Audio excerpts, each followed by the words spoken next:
Bad luck to talk on these rides. Mine on the road, your dilated eyes. Watch the clouds float, white Ferrari. Had a good time. 16, how was I supposed to know anything? I let you out at Central. I didn't care to stay the plane. Kept my mouth closed. We're both so familiar. White Ferrari, stick by me, close by me. Shoot, we're fine. Shoot, we're fine. As this could slow by. Left when I forgot to speak. So I text the speech, lesser speeds, Texas speed, yes. Basic Texas toll on me eventually, yes. On me eventually, yes. I care for you still, and I will forever. That was my part of the deal. Honest, we got so familiar. Spending each day of the year, white Ferrari. Oh, good times in this life,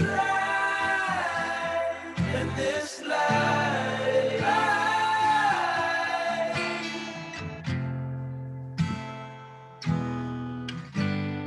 One too many years, some taste to eyelids on a facelift. Mind over matter is magic. I do magic. If you think about it, you'll spend no time.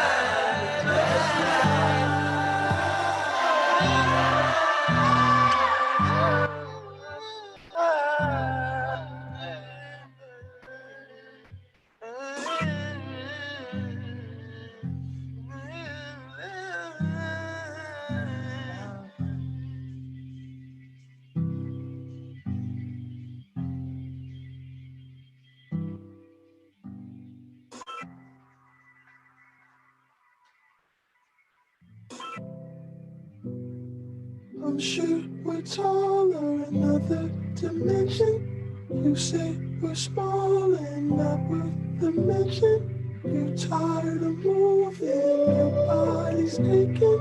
We could vacate, there's places to go. Clearly this isn't all that there is. Can't take what's been given, but we're so okay here, we're doing fine. Drama and naked, you dream of walls that hold us in prison. It's just our stories, that's what they call it.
It might not be the right time.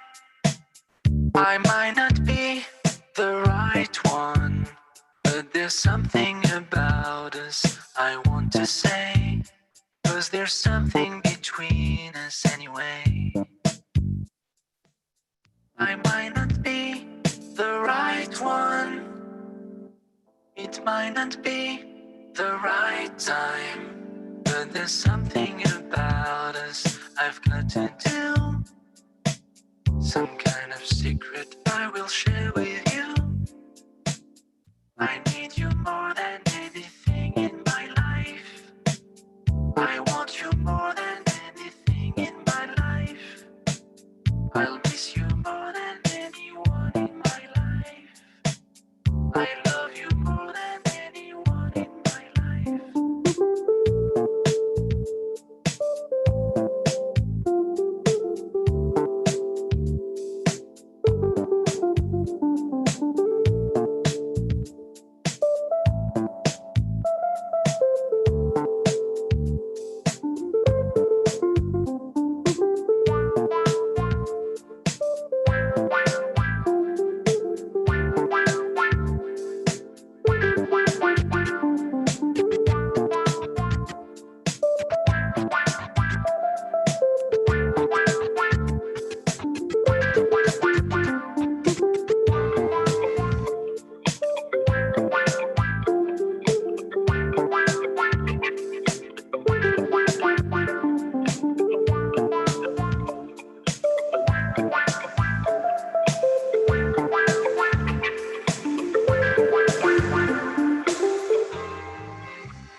I am a sinner who's probably gonna sin again. Lord, forgive me. Lord, forgive me. Things I don't understand. Sometimes I need to be alone. Bitch, don't kill my vibe. Bitch, don't kill my vibe. I can feel your energy from 2 planets away. I got my drink, I got my music, I would share it, but today I'm yelling, bitch, don't kill my vibe. Bitch, don't kill my vibe. Bitch, don't kill my vibe. Bitch, don't kill my vibe. Look inside of my soul and you can find gold and maybe get rich. Look inside of your soul and you can find out it never exists. I can feel the changes. I can feel a new life. I always knew life can be dangerous. I can say that I like a challenge and you to me is painless. You don't know what pain is. How can I paint this picture when the colorblind is hanging with you? Fell on my face and I woke with a scar. Another mistake living deep in my heart. Wear it on top of my sleeve in a flick. I can admit that it did look like yours. Why you resent every making of his? Tell me your purpose is petty again. But even a small light they can burn a bridge. Even a small light they can burn a bridge. I can feel the changes. I can feel the new people around me just wanna be famous. You can see that my city found me, then put me on stages. To me, that's amazing.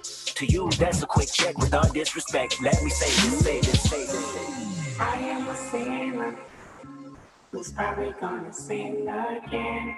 Lord, forgive me. Lord, forgive me. Things I don't understand. Sometimes I need to be alone. Bitch, don't kill my vibe. Bitch, don't kill my vibe. I can feel your energy from 2 planets away. I got my drink, I got my music, I will share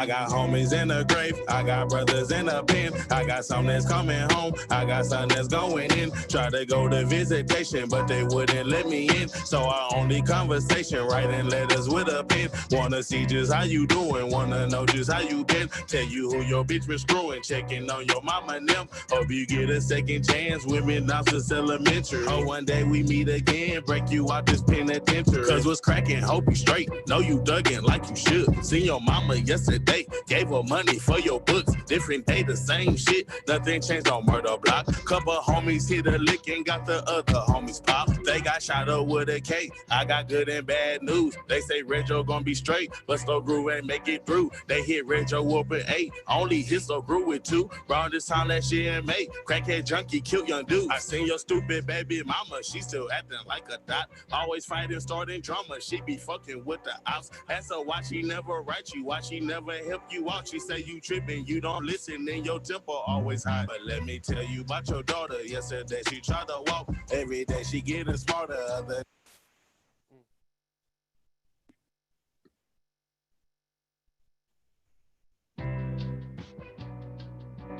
free J-Lo, free one time, free Lil CBD, hey, free Lil Runner V, hey, free Montana C, hey, free J Money, hey, free Funny, free my crib, Papa, hey, hey, free Lil T.Y., hey, hey, free my daddy, hey, he gon' be alright, hey, free game for life, free my nigga, I got homies in the grave, I got homies doing life. I'd rather be carried by 6 before I'm judged by 12, or 12 before I tell, take a 38. I'd rather be carried by 6 before I'm judged by 12, or 12 before I tell them crackers burning hell.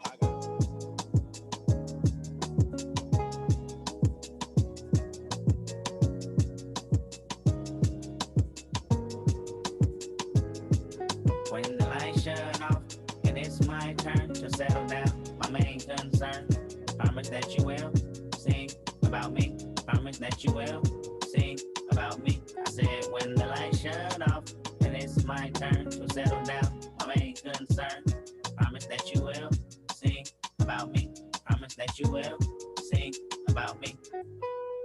I woke up this morning and figured I'd call you in case I'm not here tomorrow. I'm hoping that I can borrow a peace of mind. I'm behind on what's really important. My mind is really distorted. I find nothing but trouble in my life. I'm fortunate you believe in a dream. This orphanage we call a ghetto is quite a routine. And last night was just another distraction or a reaction of what we consider madness. I know exactly what happened. You ran outside when you heard my brother cry for help. Held him like a newborn baby and made him feel like everything was alright in a fight he tried to put up, but the type of bullet that's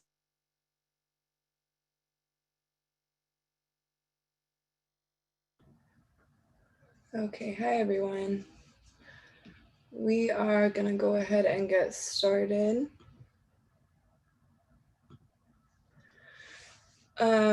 So thank you so much to Emily and to Andrew for the slideshow. If you all are just joining us, we're going to play through all the photos at the end again as well, so you can watch it there. There's also YouTube live link for anyone that you want to share this with, and you'll be able to watch all of this again there as well afterwards. So I just wanted to thank everyone that submitted photos and also everyone that has joined us. For those of you that don't know me, my name is Leanna. Yeab and I met our first year at Columbia, and we're best friends ever since. And today I'm just going to be introducing each of our speakers. First, I just wanted to say that each time I have met someone from Yeab's life over the past week, I can't help but think about how much joy and also jealousy it would bring him to know what a community he's continuing to create. And obviously we know Zoom isn't ideal, but I am really glad that we're all able to come together, regardless of where we are right now. And so with that, I'm going to go ahead and introduce our first speaker for today, which is going to be Julius, another one of our very close friends and Yeab's roommate. So whenever you're ready, Julius, you can go ahead and get started.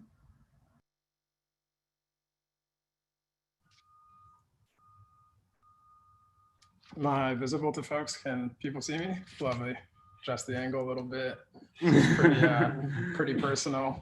Probably more of me than you've ever wanted to see. But I wanted to say hi to everyone and start by saying that I'm honored to be able to speak to you all right now. And so touched by the outpouring of love and support from so many of you over the last week. It's truly meant everything to me. So if you can, I'd like for you to think back to August of 2012. Try to remember where you were, how you were, who you were, younger, perhaps less calloused by experience, almost certainly spending more time outside of your home. Take yourself on a quick mental journey of all the people and places and things that have since that time shaped the person you are, the person you're continuing to grow into. Perhaps you've landed in a city you never thought you would. Maybe someone who was once a stranger is sitting next to you right now, there for you in this time of grieving and loss.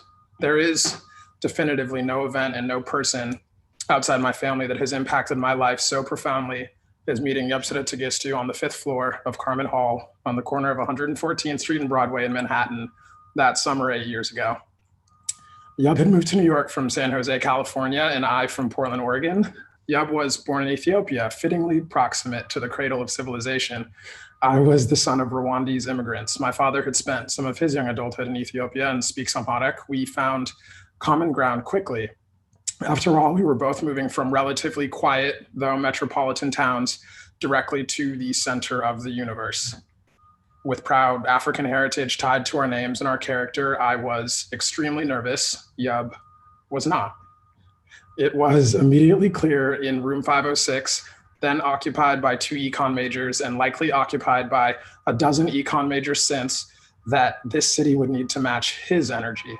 Not only did he belong in New York, but this city was lucky to have him. And to the extent that New York and Columbia needed anything additional, the city and school were blessed that Yupsida had descended upon them. Yeab had attended the school's Days on Campus event in April of the school year prior. And true to form, had made plenty of friends. And I remember so vividly in those first few weeks feeling so fortunate that we were floor mates. He was the heart and soul of our floor. He would lead spirited late night debates about the fundamental flaws of our current systems of human organization, or if American cheese was ever acceptable on anything, or on practical applications of Fanon and Foucault, or if Drake and Josh was more essential to the Nickelodeon canon than Zoe 101. It really didn't matter. Whatever the conversation was, you knew Yeab was going to bring his entire self and leverage his encyclopedia brain if you were on opposite sides to either win decisively or tire you to the point of concession. It was, after all, 5 a.m., and you had class at 10:10, in all likelihood on a subject more important than Nickelodeon. Debatable. Yeab was at the center of my introduction to college in New York. I wasn't sure the school or city was for me, following 18 years in a town predicated on friendliness and respectability. The cultural and maybe sometimes literal kick in the butt was disorienting and harsh, but the confidence that Yeab carried and exuded, along with the friendship that we formed amongst our friendships with others, is what kept me here. Yeab and that group of people took care of me. We took care of each other, but they also literally took care of me. My freshman year, I got super sick. I was in the hospital for a week with what I was told was a case of salmonella, albeit far from a confident and full-throated diagnosis. Shout out St. Luke's. I don't think that I, at any point, went more than 4 or 5 daytime hours without a visit from my friends. And Yeab was at the center of it all, ensuring I had class notes and making runs to Dwayne Reed, taking care of anything that needed handling during that time. My mother ended up coming to stay as I recovered. And I know she returned home with a sense of comfort, having witnessed the love and friendship that Yeab and that group of people demonstrated, knowing that her boy on the East Coast was surrounded by such caring and brilliant young people. To my Carmen 5 family, I love you guys so much. Over the next 4 years, I watched Yeab forge countless connections with kids who wore fancy sweaters and kids who rapped and kids who spoke French and kids who rapped in French and kids who played basketball and kids who acted and sang and were sent by governments to become physicists and were funny and were not. And he had advice for all of them. And though college was an incredible journey and I could talk about it for hours, Yeab and my closest days were our most recent ones. I am thoroughly heartbroken, but I found some solace in all we experienced over the last several years. My friends became Yeab's friends. Yeab's friends became my friends. I would bet my last dollar that there has never been a person with as complete an understanding of Portland's social ecosystem that has never been to Portland as Yeab. And it happened organically because people love Yeab. His charisma is infectious. His knowledge base allowed him to talk to anyone about anything. And not much made Yeab happier than knowing that good people were having a good time. There were a few things, though, that made Yeab happier than knowing that good people were having a good time. And I think it no coincidence that some of those things transpired of late. One of those things was the success of Liverpool Football Club, who Yeab watched win a Champions League title and their first Premier League title in 30 years. Another was the Los Angeles Lakers, who Yeab watched win an emotional title just over a month ago. And while he was by no means the biggest fan of either Joe Biden or Kamala Harris, we took some time to breathe a sigh of relief and rejoice in the results of this month's election. In moments over the last week where I've spoken to people who didn't know Yeab, though those moments have been few and those people are not many, I've found myself confused that their lives seemingly float forward. I find myself a bit frustrated that they're not taking time to process this incalculable loss. A conversation with a coworker, grabbing a coffee from the barista at a cafe, sliding by a neighbor passing in the stairwell. It's not expressed in their tone or written in their face. The world is a different place today. At first, I thought this was selfish, an immature desire for everyone to share in the grief that I and this community have experienced and will continue to.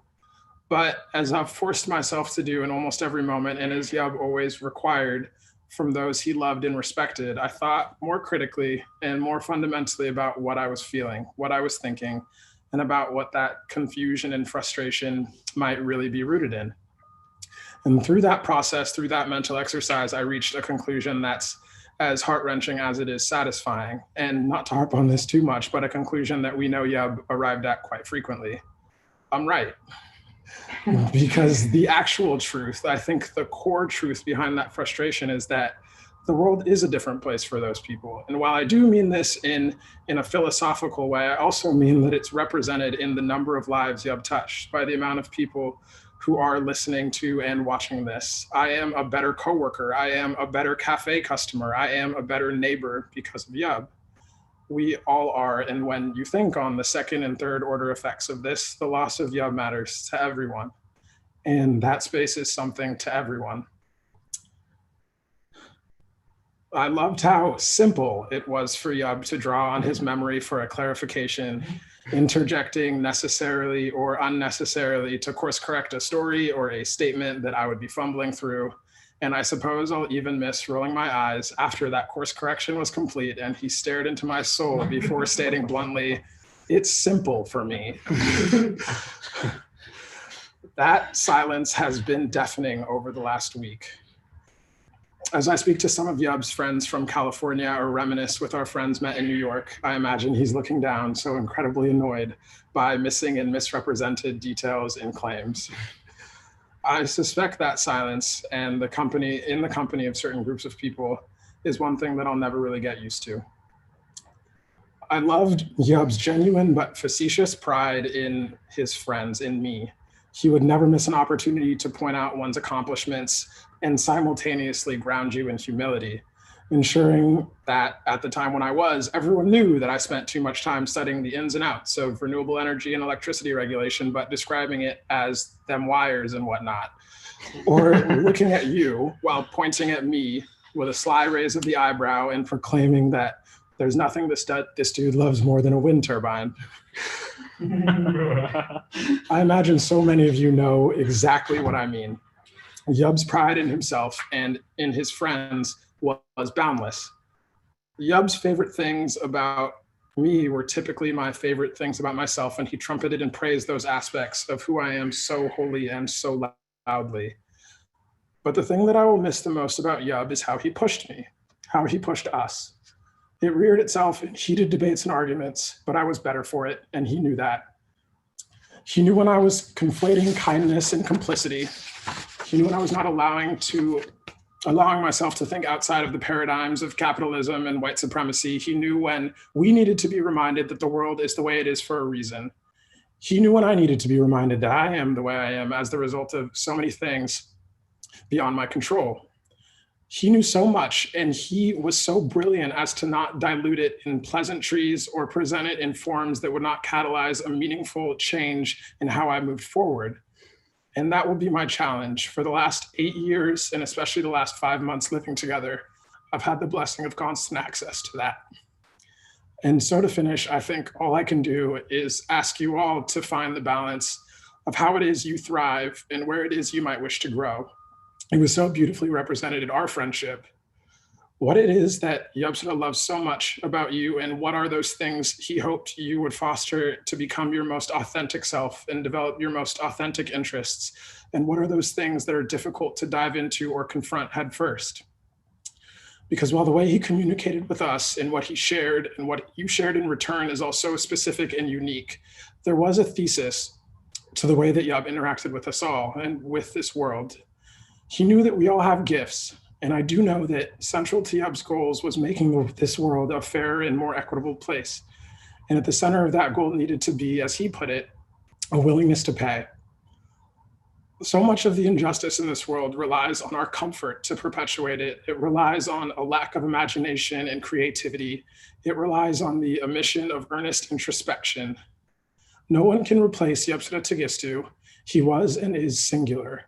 But I have to maintain the hope that if all of us focus on our gifts and challenge ourselves and each other in the way that he did, that we can move this world, however slightly, closer to the beautiful, impossible place that my best friend Yubsada envisioned. Thank you all, and I love you all.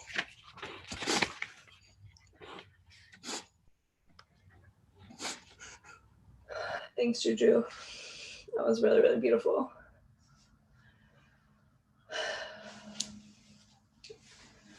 Okay, we can take a second. But next we're gonna have Miss Gianna and Yasmin.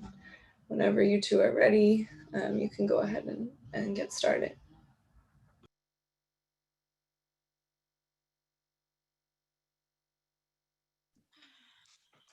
You wanna go first? You look like you're ready. Okay. Okay. Hey everyone. I'm Gianna. That was really amazing, Julius. Thank you for sharing those words.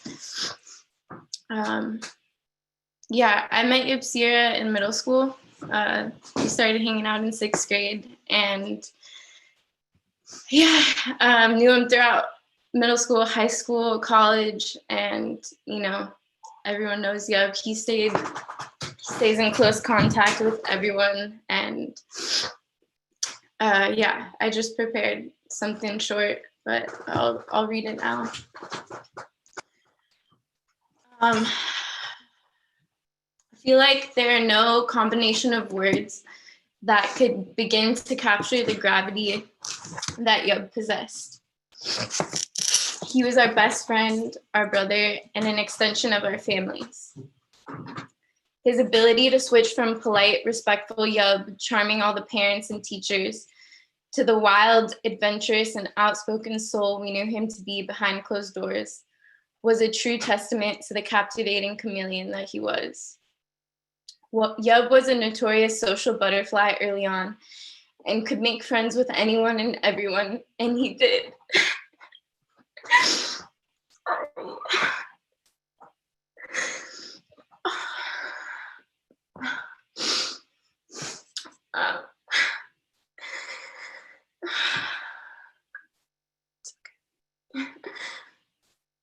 But somehow, by some stroke of fate, it was our small group of weirdo friends who internally were known as the Constellation, were given the highest honor of all.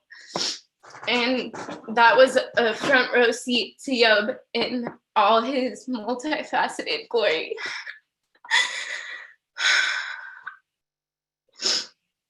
I'm sorry, I didn't think I would be crying this much.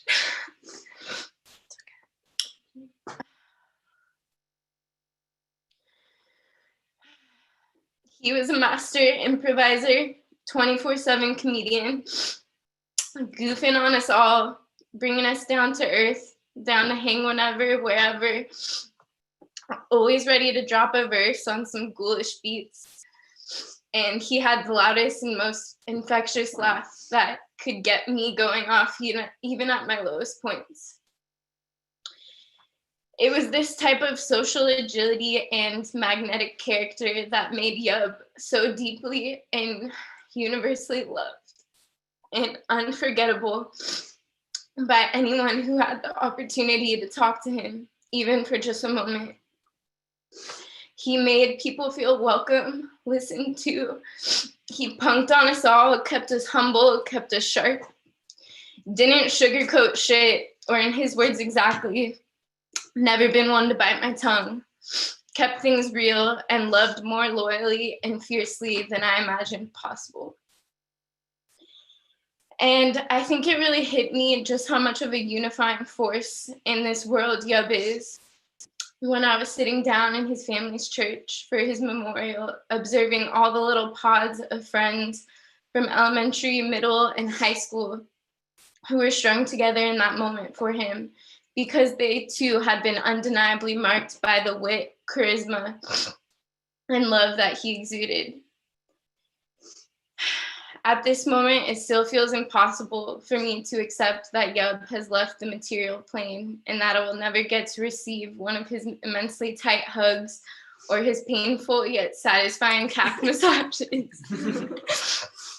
And as I struggled to land on the exact words he said on a New Year's Eve night several years ago, when we were sitting at my mom's kitchen table philosophizing about our existence, I do remember clearly that he went through all these scientific theories and hypotheses he had read about, contemplated, and considered, and even acknowledged the very high probability that life is most likely meaningless and nothing really matters. And after talking on the phone with Daniel yesterday, we both were laughing at recalling this same memory. Because in that moment, it felt like we were sitting in the company of some wise old sage, spreading the gospel of possibilities to us about this life. And we remembered together, after running through all those potential realities, he arrived at the very passionate conclusion that anyone could choose to think that this world had no meaning. But if they did, it would be a terrible way to live. And while in most conventional people's lives, the social constructs or the excessive mental or material gains they achieve don't matter much, what really mattered to him was the people that he loved and keeping them close to him. And life was meaningful because we had each other. I remember feeling really lucky in that moment to know Yeab for as long as I had, to love him and to be loved by him. We all left each other that night with an overwhelming sense of relief that despite any fears or uncertainties we had about the future, there was this confidence and comfort that we had in our love for one another, and that would carry us through any struggle we might face. And even though trying to navigate a reality without you feels like an insurmountable task, your words from that night still ring so clearly in my mind. And I know you would only want us all to hold each other closer, love one another harder, and keep living with the same passion and insatiable curiosity you had for this life. Yeab, wherever you are, all I really hope is that you feel the magnitude of just how profound the love that we all have for you is. I hope you are swimming freely through that infinite knowledge, and someday I hope to join you in its vast, mysterious glory so that we may be together again. Thank you, and I'm sending love to everyone out there who's listening today.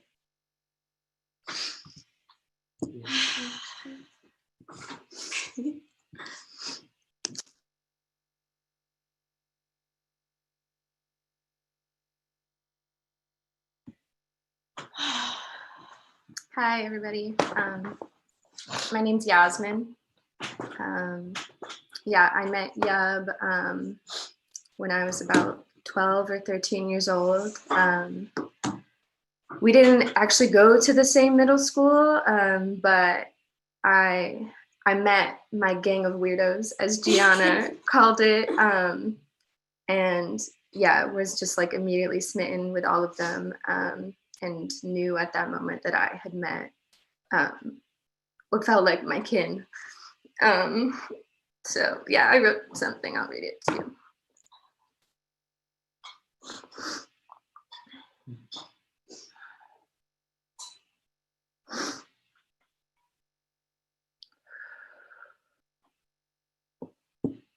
I feel really lucky to have met my lifelong best friends at such a young age. It's actually hard to remember the first moment exactly that I met them all, because it feels like we were always friends, and really, really close friends right from the start.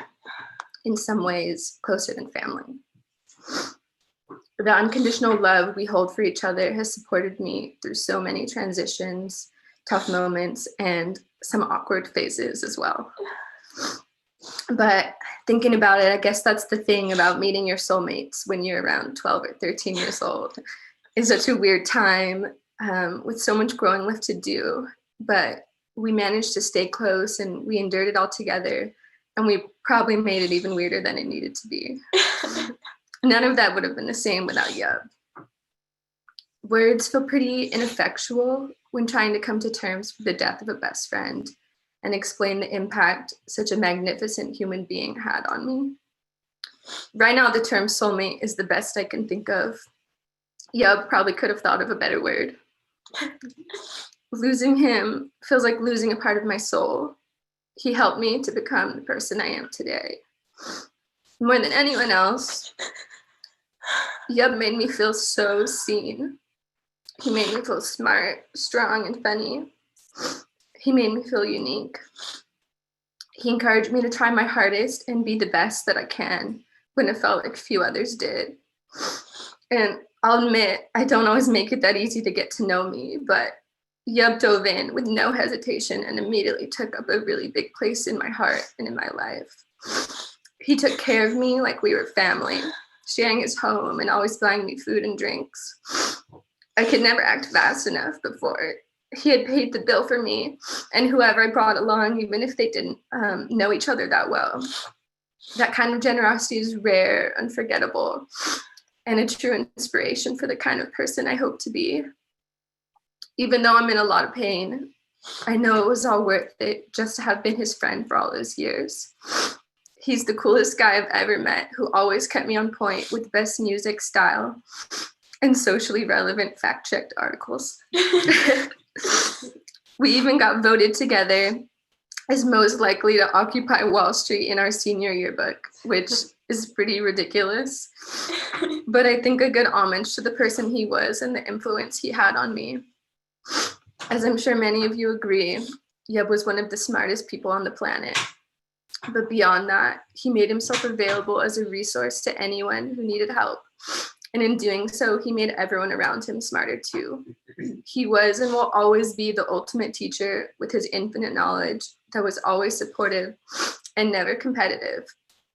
In many ways, it felt like he researched, studied, and absorbed all that information just so he could be there for you to answer your random question about politics, finance, literature, philosophy, music, economics, literally anything your mind wandered to. He was always there to help. Every ounce of that guy was filled with generosity and wisdom. It feels pretty difficult and a little conflicting to write a conclusion for this statement on Yeab's life and what he meant to me. The grieving process has only just begun, and miraculously, I'm finding out that there's still more for him to teach me. In this week, I've made new friends, reconnected with old friends, discovered music, uncovered past memories, inspired new art projects, and had some profound realizations about this life and what might come after. I have faith that he'll continue to teach me and be a guide through my life. His laugh, his hugs, his smile, his dance moves, his voice, his entire electric being that is larger than life will forever be imprinted in my memory and in my heart. And for that, I'm really thankful.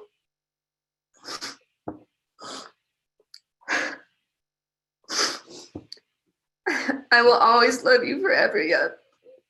And you will always be my best friend and my biggest inspiration. Thank you.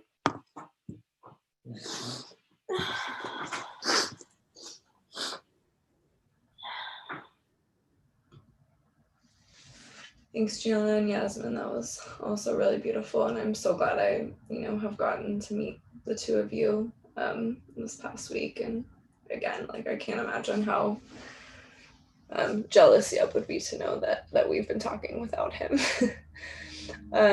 Next, we're gonna hear from Ivan. So whenever you're ready, Ivan.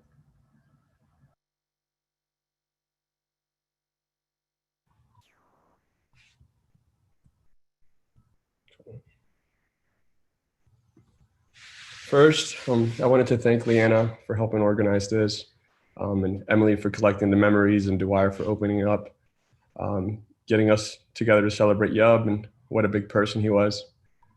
The past couple of days have been very difficult for me, but it's been super helpful to get these thoughts out and think about what Yeab meant to me. I wanted to take you all back to the beginning. It's usually hard to remember the first time you meet someone, but my first memory of Yeab was freshman year outside of our college gym, Dodge. He was leaving a basketball game as Avi and I were getting there. We must have met him the night before as he approached us and told us what was going on that weekend. He proceeded to name drop what felt like 20 people and invite us to 5 potential plans.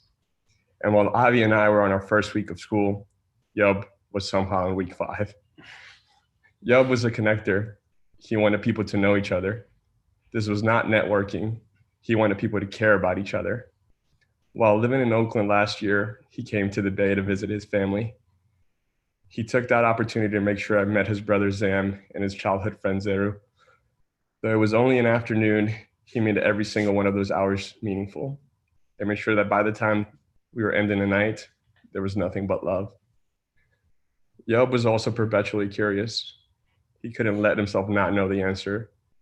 If you ever debated him, I feel sorry for you.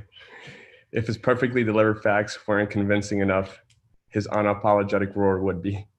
The thing about Yeab, he was unapologetically himself. He brought so much passion to literally everything. Just as he would use every vocal cord to debate you, he would use his whole soul to praise you. He would sternly chastise you if you weren't doing the right thing. And if you wanted to have fun and dance, well, I hope you were ready to sweat. Yeab supported his friends unconditionally. If you had a dream, he had that same dream. Let me correct that. He had the best version of that dream. He believed in you in a way that only your parents do. In ways, Yeab's support meant a lot to me, even more than my parents. He pushed me when I wanted to take career risks. As I was in the process of starting a coffee shop, I was lucky to have his advice. He was my self-proclaimed chief drip officer. I am thankful for his thoughtful consideration, for his feedback, and the encouragement he gave me. I never knew how much I needed it. And I think there are a lot of people here who have needed it. We kept going back to him. He knew we needed it. He believed in us more than we believed in ourselves. Yeab loved basketball, and as with anything else, he knew way too much about it. He could tell you the name of every single general manager in the NBA, the relationships they had with each other, the player dynamics. Honestly, he probably knew the name of LeBron's barber. In addition to knowing the game and its intricacies, he also enjoyed playing it. Some of my fondest memories come from playing basketball with Yeab. In a lot of ways, it was the perfect encapsulation of his personality. No matter who was on a court with him, Yeab was there to give his entire self. He was the floor generalist who knew where the ball needed to go. He knew who needed the encouragement. When they weren't leaning into their strength, he was there to tell Julius to take over the game and Greg to shoot the open three. If you were making the wrong passes, he was there to tell you to stop. Because he cared about us so deeply, nothing would fall on deaf ears. It was all love. Yeab was going to leave the team better than he found it, and I'm happy I got to be part of his team. What hurts the most about Yeab leaving us is thinking about the experiences we didn't get to share. He won't have coffee con leche. He won't see Leanna become a badass lawyer. Avi master his Gibson. Greg pursue comedy. Sam become an incredible computer scientist. But Yeab's feelings, in essence, will always be there. supporting every single one of you. Yeab, I'm gonna remember you. I'm gonna miss you. Through this congregation, know that we're here for you, just as you've been for us. I love you.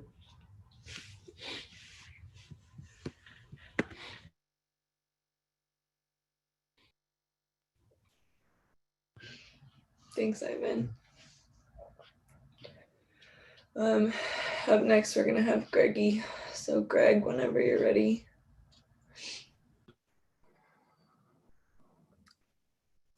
All right. Hi, everyone, and thank you all for being a part of this today as we honor and celebrate Yapsara Tegestu's life, everything he meant to us, and everything he will always mean to us. For anyone who doesn't know me, my name is Greg Duchard. I first met Yeab back in 2012 when we were freshmen at Columbia. In our first year, we lived on the same floor of the dorm together. Shout out Carmen 5, the family. Always love y'all. And he, along with several of our other speakers today, were truly one of the first friends I made at Columbia. And for the last 8+ years, I think it's safe to say that there was probably no one that I was closer to than him. The reasons I gravitated to Yeab are far too numerous to try and list out, but I would say most of them tie back to the same overarching quality. He just knew how to make others feel understood. To be honest, conversations with Yeab would often make me feel like he understood me better than I even understood myself.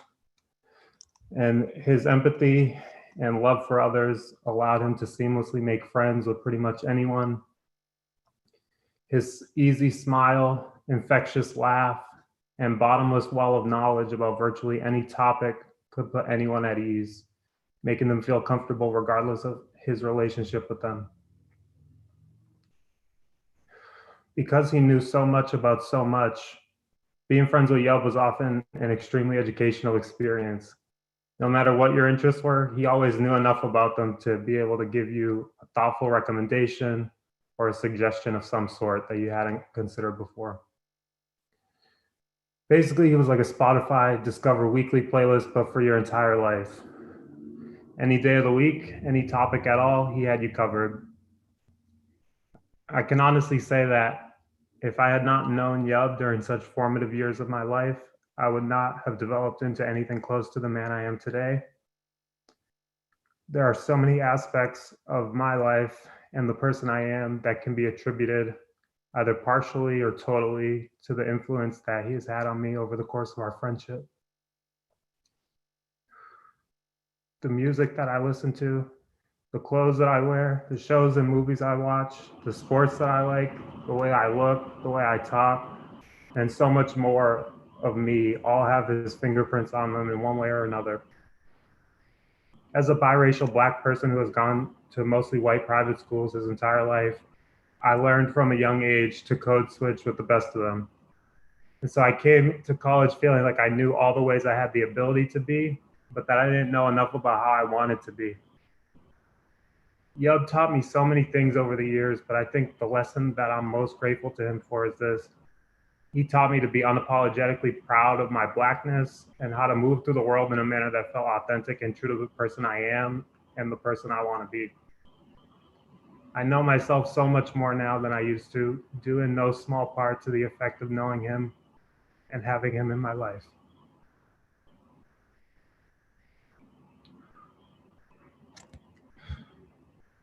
I always thought that Yeab and I would live in the same city again at some point in the future. I have 2 older sisters but no brothers, and so I always imagined that if marriage was in the cards for me, that Yeab would be the most fitting choice to be my best man. I had so many ideas in my head of the memories we would continue to make together for years to come. And even though those things won't be able to happen the same way now, he'll still be a part of those moments because his spirit and his energy was larger than life. He truly was one of a kind, and it feels like you can channel his voice, his laugh, and his presence at any moment just by thinking of your best memories of him and the impact that he made on you. I remember being in a group FaceTime call with Yeab sometime earlier this year when he said something that really struck me. I was sitting around feeling sorry for myself about something relatively insignificant that we were discussing, and my homies, true to form, were gassing me up and lifting my spirits. At this moment, I remember Yeab offering 6 quick words that meant so much to me. He said, "I wish I had Greg's confidence." These words stopped me in my tracks for a couple reasons.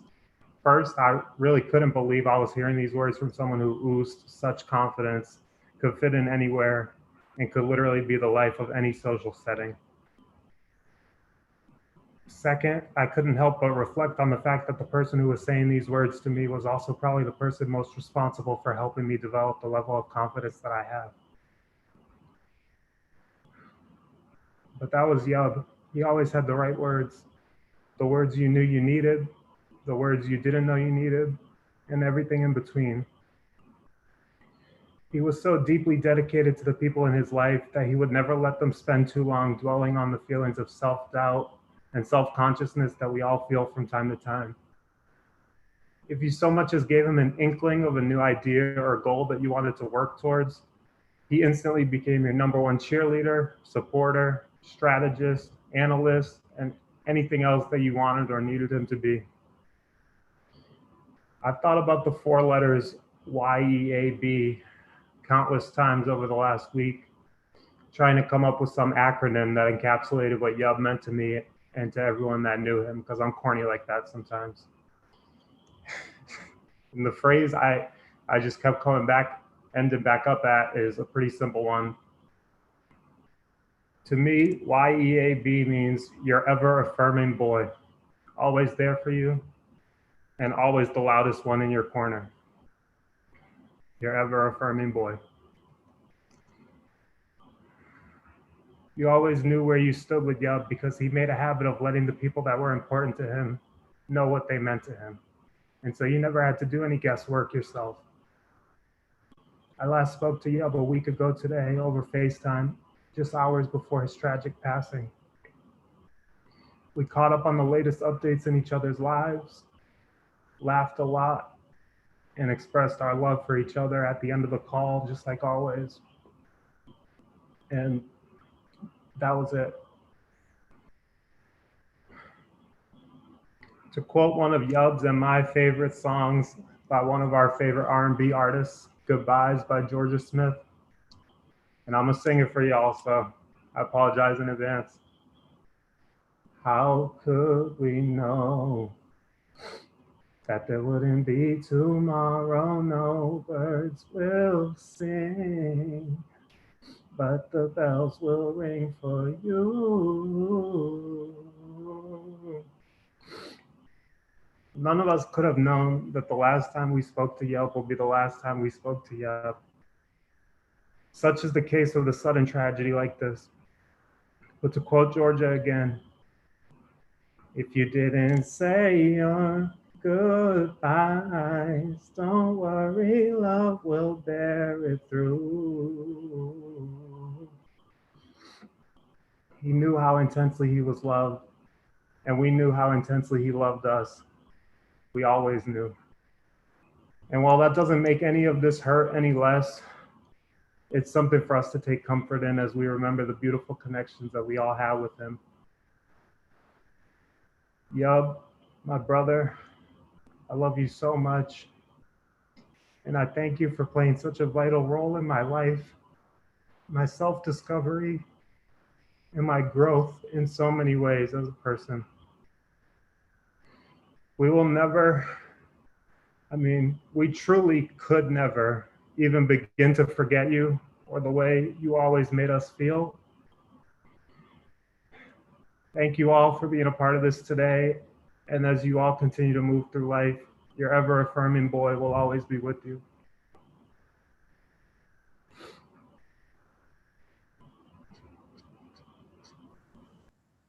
Thanks, Greg. That's the most perfect acronym. I honestly cannot think of anything that would ever be better than that. Okay, I'm gonna pass it off now to Jorge, Jorge, whenever you are ready, you can go ahead and get started. Hi, everyone.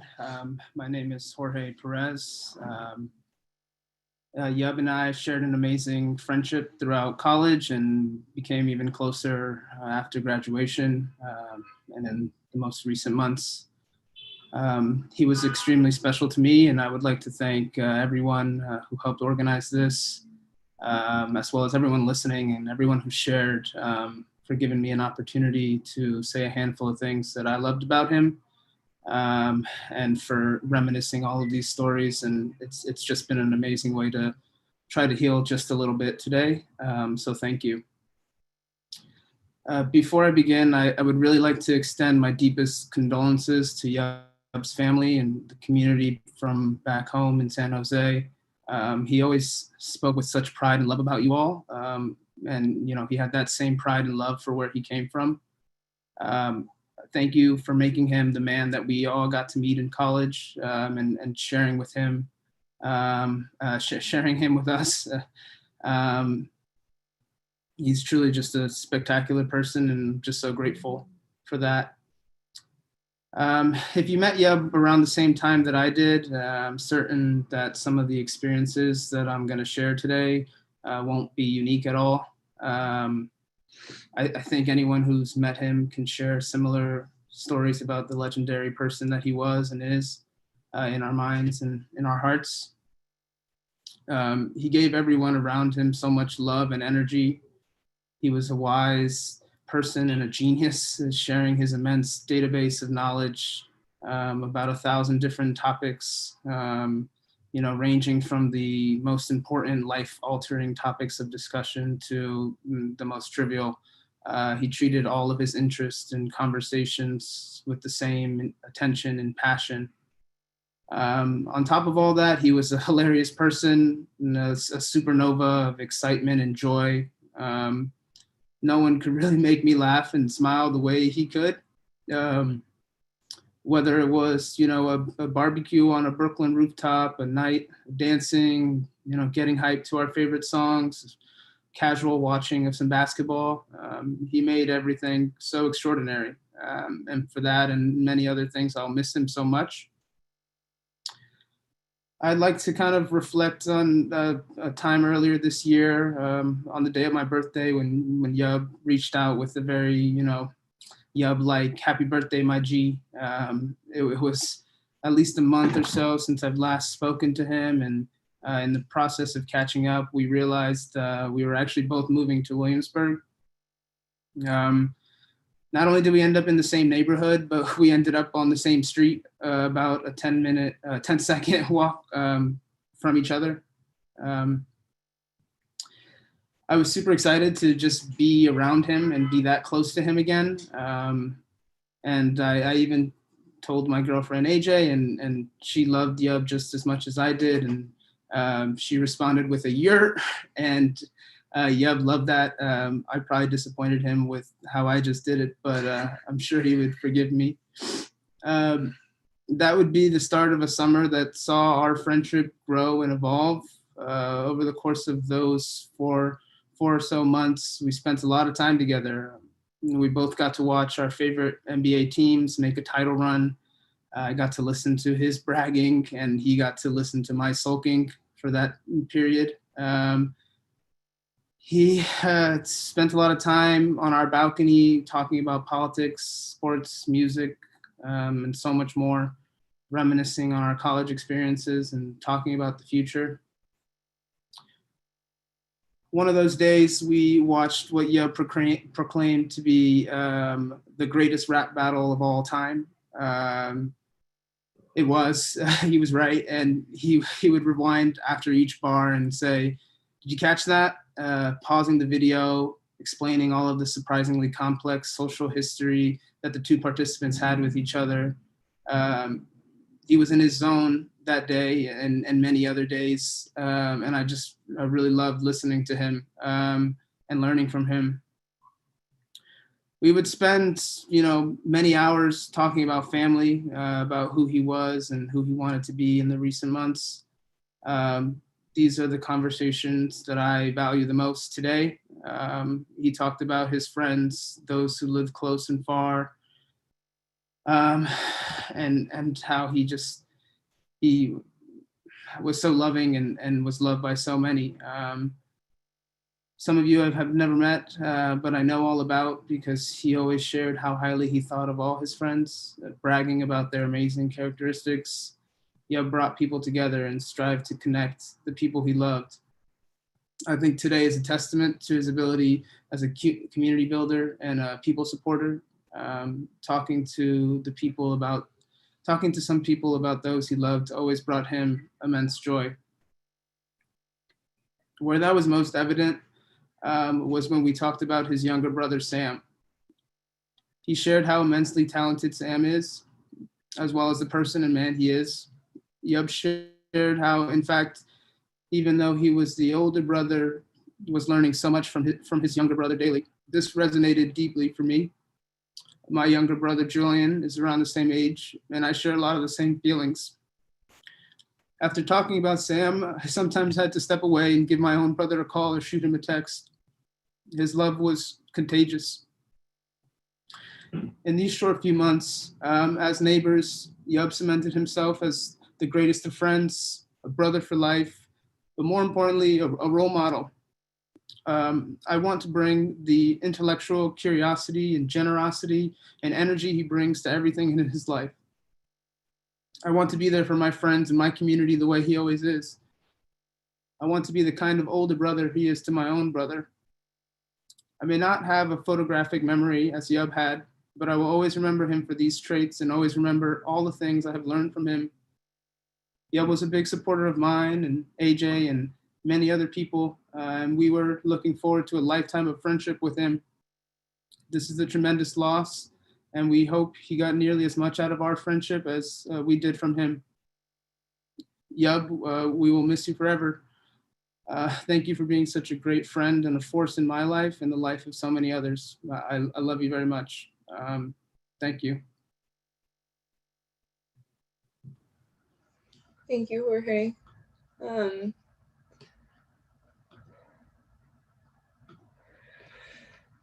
That was beautifully said, and now we're actually going to hear from Sam, but I wanted to just echo, what Jorge just mentioned, which is that anytime Yeab brought up Sam to any of us, it was always just with the utmost pride, and he would tell me that Sam was even smarter than him, and I was like, that's not possible. There's no one on this planet that's smarter. And I will say, in the past week, having talked to Sam, I'm like, oh, I get it. Sam is literally, Yeab 2.0. He's everything Yeab bragged and so much more. And I'm so grateful that he's about to speak with us all and share some words. So whenever you're ready, Sam.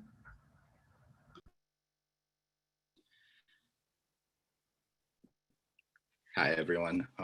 As was previously noted, I am Sam. I am Yeab's younger brother.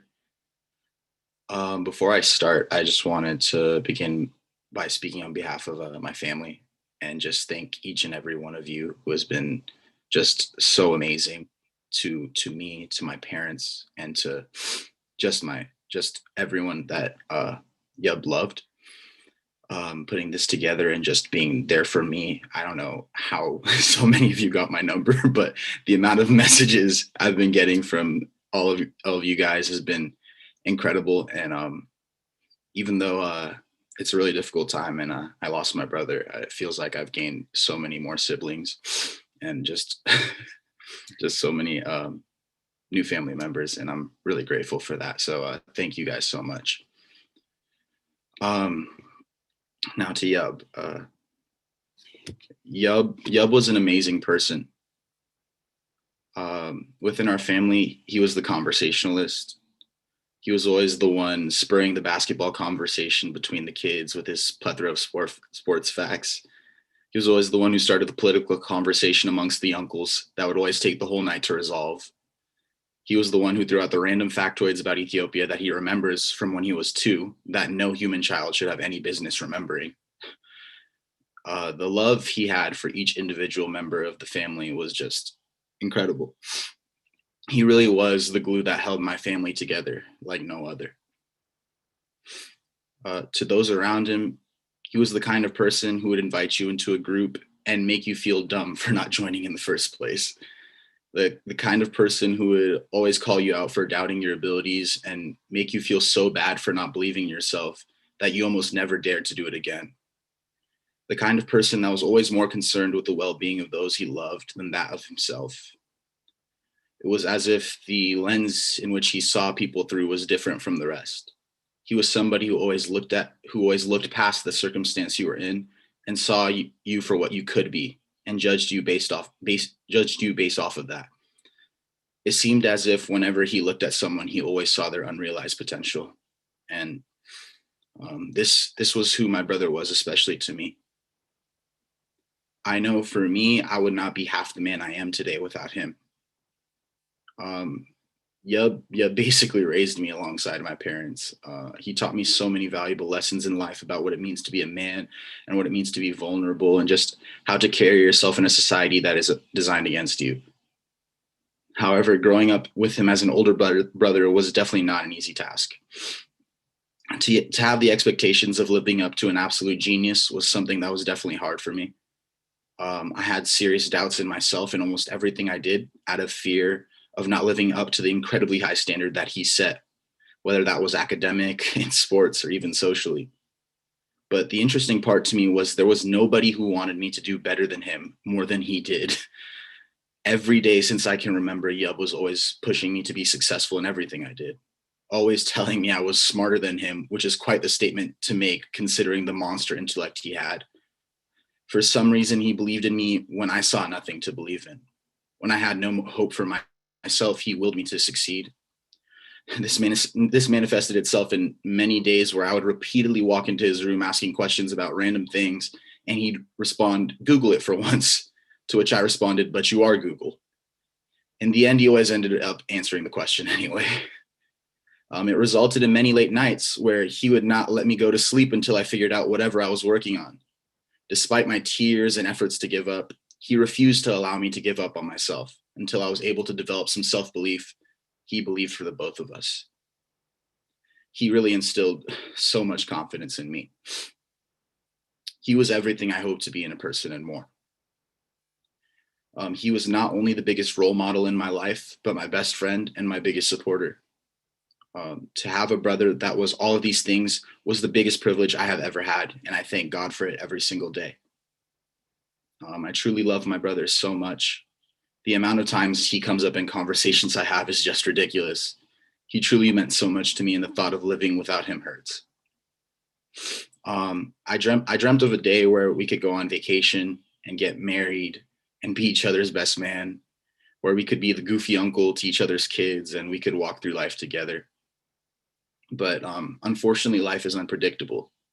You know, one moment you wake up, turn in your project you spent the whole previous night and day working on, get on the PlayStation to play some FIFA, and then the next you're on a call being told that the biggest role model in your life is gone. Nothing in this life seems to go as planned. But despite the unpredictableness of life and the plans we have for it, something remains constant, and that's the legacy we leave behind. Whenever we go from this life to the next, we leave behind a legacy. And I'm proud to say that the legacy my brother left behind in his short 25 years is greater than many leave behind in 100. This Zoom call is a great example of that. Look at all the different communities and groups of people that have been brought together as a result of him. There's people in this call that I thought I would never see together, but have been brought together by the power of the amazing person Yeab was. He's impacted each and every one of us in a unique yet powerful and unifying way.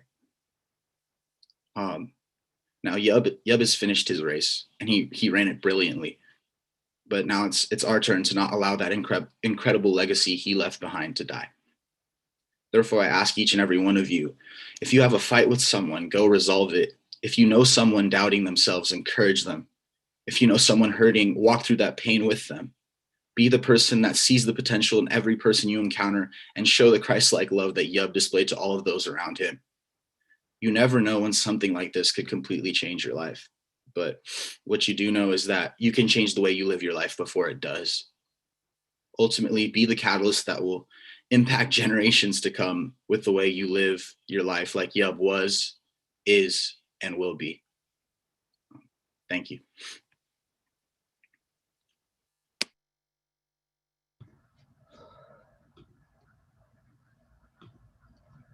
Thank you so much, Sam. I know I speak for a lot of people here when I say, and what I've said before, which is that you're absolutely right. You have gained hundreds of siblings now, and you're stuck with us. So we are more than happy to have you, and to, maybe all collectively, with all of our, collective knowledge, we can measure up to maybe half of what Yeab knew. But thank you for sharing all of that, and for being so strong and for representing your family so beautifully. We're gonna go ahead and now hear from Johnny. So Johnny, whenever you are ready.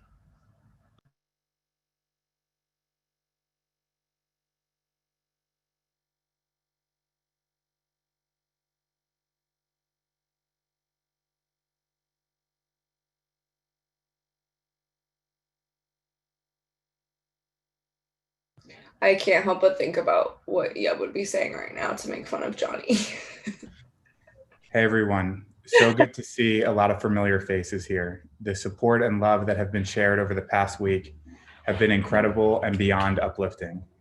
Special thanks to Leanna for organizing this event today, and to Emily for gathering pictures and memories. Yeab was such a special person, as we've heard from so many today. I met Yeab early in college, like a few of us on here. Shout out to Carmen 5, our freshman year floor. I was immediately struck by his knowledge on a variety of subjects and his impeccable taste in music. That was 8 years ago. I was 18, Yeab was 17. I've known Yeab my whole adult life. Sorry. And he's played such a big part in it. Yeab was like a brother to me. Anyone who is familiar with our relationship knows that we certainly bickered like siblings, but I wouldn't have it any other way. We learned quickly that we had many mutual interests. I think that's why we got along so well. One of them is basketball, a recent memory. This past NBA season, we were both rooting for the Lakers and watched a bunch of games together.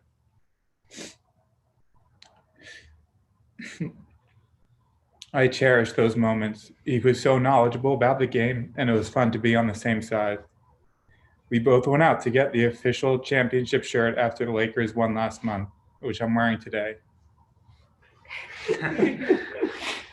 I had pictured in my head that we would wear our shirts together sometime soon, united in our celebration.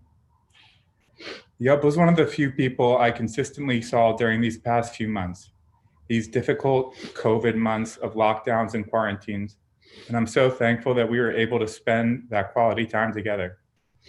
I can't think of someone I'd rather sit back and kick it with. A conversation with Yeab was never dull, and I always learned something new. I'll miss those conversations more than I can even begin to comprehend. But thank you, Yeab, for all that you've brought to my life. Thank you.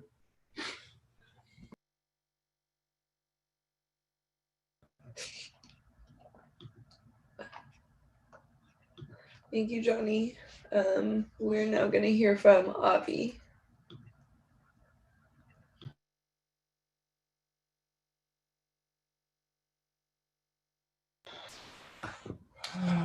Hey.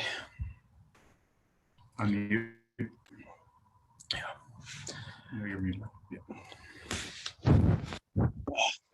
Thank you for everyone here who has spoken so far. It's amazing to be amongst such eloquent and loving people. And thank you, Lana, for organizing this memorial. The outpour of love and support I've seen from the people here to each other, and especially to Yeab's family, has been a real source of light in an otherwise dark week. Yeab's was one of the most persistent voices I'd hear in my daily life.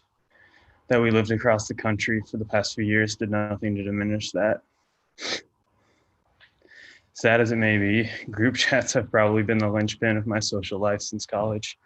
They've gotten me through quite a bit of professional monotony and staved off a lot of loneliness. Yeab was prolific here. All I had to do was glance at my phone under a conference table to read the funniest, most intense, sharpest banter. Most of this came, of course, in the form of roasts, of which I was a favorite victim, but there were elevated discussions, jokes, and arguments like you wouldn't find in the best magazines. Those chats made me smarter and made me want to be smarter, just so I could pick myself off the floor after Yeab or maybe Greg knocked my ass down. I expended more creative energy in those chats than anywhere else in my life, and one of the most rewarding aspects of it was the reactions from Yeab. I could be sitting at a family dinner or a first date and sneak a message in because I thought of something on which I wanted Yeab's take, or I just wanted to hop into a discussion. A hearty reaction from Yeab was a true accomplishment. Validation of your wit, opinion, judgment. Throw in a few more thumbs up and you may as well have been knighted. Anyone who knew Yeab can talk about how brilliant, articulate, hilarious, and creative he was. I'm not the first person today to hit on this. There's something profound and beautiful to me, though, about how that life force manifested itself in his relationships. Friendship with Yeab was a creative and all-consuming exchange. His body of work, as he would call it, comprised group chats, late-night phone calls, discussions in the middle of a crowded party, which he approached with a passion and authenticity that made him the human magnet that drew you all to Zoom on a Saturday. And if you were in his life, he made sure you were in his life. One recent memory illustrates this very well. Julius and Yeab flew into LA with the plan of driving down with Greg to surprise Leanna for her 25th birthday. Julius had made happy birthday shirts for the four of us. I was secretly uncomfortable with the idea because I wasn't on the same level as they were with Leanna. So I hatched the dumb plan to forget mine in LA, avoiding the need to wear the shirt or air my insecurities about it. I chose my moment in the car ride about an hour in. All three of them began discussing alternatives in earnest. We could alternate, turn the car around, etc. When my guilty conscience reached its breaking point, my confession unleashed a torrent of insults, especially from Yeab. I was yellow-bellied, treacherous, smut. There was simply no excuse for not participating. He wanted the people he loved to be close to each other. That was everything to Yeab. And what we're doing today, gathering the people who loved him, whether or not they knew each other, is the best way I could think to honor him. Yeab taught me that you can always dedicate more of yourself to the people around you. I love you and miss you, Yeab.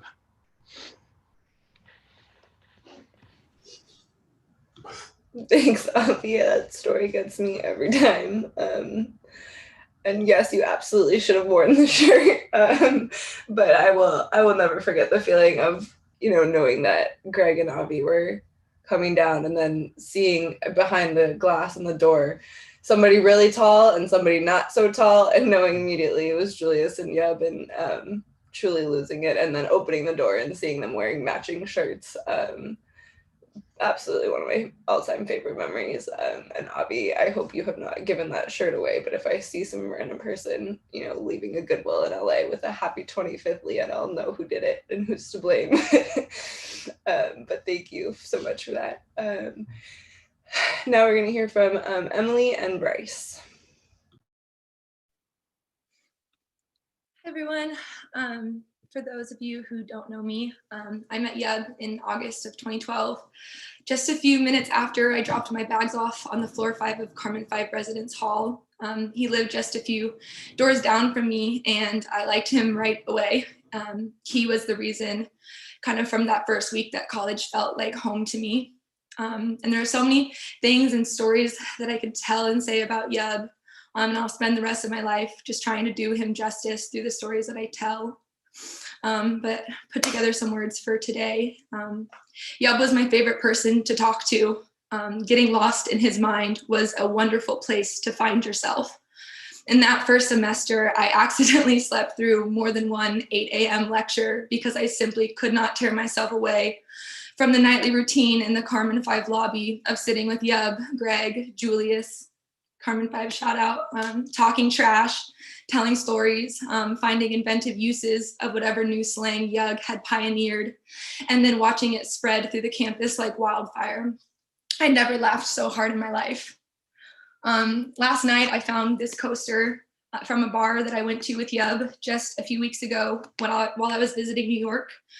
We had already debated our way through 2 meals at 2 different restaurants and walked countless blocks. And we finally plopped down at the Broome Street bar because we just didn't want to say goodnight to each other yet. So even though we were stuffed, we ordered chips and guac just as an excuse to sit there, and we made them last 3 hours until closing. Yeab, in his element, like others have mentioned, walked me through essentially every political philosopher's theory and how it holds up in modern economic formations of power and where do we go from here. And it was so insightful. And then he would momentarily pause to do things like tap his fingers like this and do that little maniacal laugh he would do. And I would just laugh way louder than was socially acceptable. And if you know Yeab, this was never a grandiose thing. It was just how his mind saw the connection between everything at once and distilled it into something tangible and engaging. He made life make sense, teaching us and inspiring us all. And as I sat on that sidewalk in an orange plastic chair, nibbling on these stale chips, I thought about how lucky I was that the most interesting person I knew also happened to be my best friend. And I wanted to record how I felt in that moment. I wanted to remember everything he said, but I'm not as smart as him and never will be. So I just grabbed this coaster as a reminder of how perfectly happy I felt in that moment. But what I loved most about Yeab was his integrity. It was like pillars from his very foundation that made him stand taller than most. To the members of his family and of his community back home that are here today, I just want to thank you for raising such an incredible person and a fiercely loyal friend. One story sticks out in my mind when I think about the type of friend that Yeab was to me. It was January of 2016 during our senior year, and we received one of those extreme weather warnings, followed by a university-wide email that classes were canceled, which prompted the entire campus to go out. And I ended up at an apartment about on 102nd in Amsterdam. And at a certain point, I started feeling unsafe and I desperately wanted to go home. But the storm had begun and snow had buried the road, and it was impossible to call an Uber or hail a taxi. And I didn't know what to do or how I was going to travel the 16 blocks to East Campus alone at 2 a.m. So I called Yeab, and I was just hoping that he would stay on the phone with me while I walked. To this day, I have no idea how he got there so fast, but it seemed like 20 minutes later, he was knocking on the door, and I knew that everything was going to be okay. What momentarily felt like a nightmare became one of my favorite memories as we walked arm in arm up a deserted Amsterdam Avenue, heavy snow falling all around us, laughing, freezing, happy. I may have even done a heel click. Yeab was the person that I turned to when I didn't know who else to call. He made everything okay. He was my protector on more than one occasion, and I, in turn, was and still am extremely protective of him. I didn't want to be anyone other than myself when I was with him, and he wouldn't have let me either. He made you feel supported, seen, valued, like your very existence brought him joy. Yeab was direct and he was truthful, especially those truths that we need to hear but are often hard to say. And perhaps the only time he strayed from that was when Yeab, the entertainer, took over and added a little humor and a little suspense to make the story more exciting, and you were okay with that. He used to tell a harrowing tale about a beautiful June afternoon that Yeab, Avi, my childhood friend Maddie, and myself spent gliding through blue skies above the Monterey coast in a Cessna 210. And though my dad, a seasoned pilot, only let Avi hold the Cessna controls for a couple of minutes, with what I would consider to be no major issues, in Yeab's version, Avi sent us near spiraling to a perilous doom, and my dad jumping in with a spectacular, or dare I say James Bond-like maneuver, had saved us just in the nick of time. And while I feel like the objective truth dictates more credit to my dad's common sense, I'd sometimes let it slide just because of how much I loved watching Yeab theatrically act out those minutes and forget painting a picture that was far too two-dimensional for him. Yeab architected entire worlds, universes even, when he told you a story. He was committed to bringing you on that flight with him. And I was excited to grow up together. I knew it would take years to win the Avi plane argument, I wanted to laugh as he flamed me during a speech at my wedding. I knew he would be that uncle that my kids secretly liked way more than me. But equally, I wanted to live in a world that was transformed by Yeab. He had an undeniably beautiful spirit, a superhuman mind, and an internal fire that was stoking and building. And I was waiting, often not so patiently, for it to be unleashed upon the world. His art, his ideas, his values.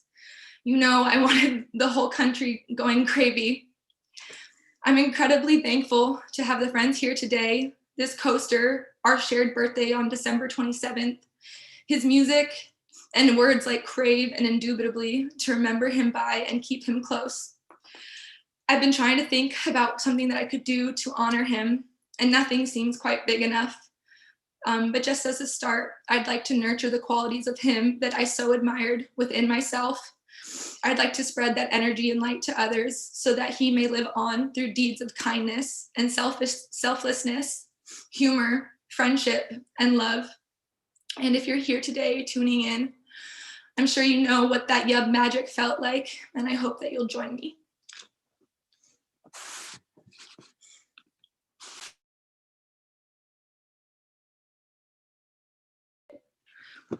Was I muted? Okay. Was I muted or could everyone hear me? Oh, no, you were good. We heard you. Okay. Oh my God. I was muted the whole time. I got so nervous. I was like, don't make me do it again. No, we got it. We got it. Bryce, did you want to say something?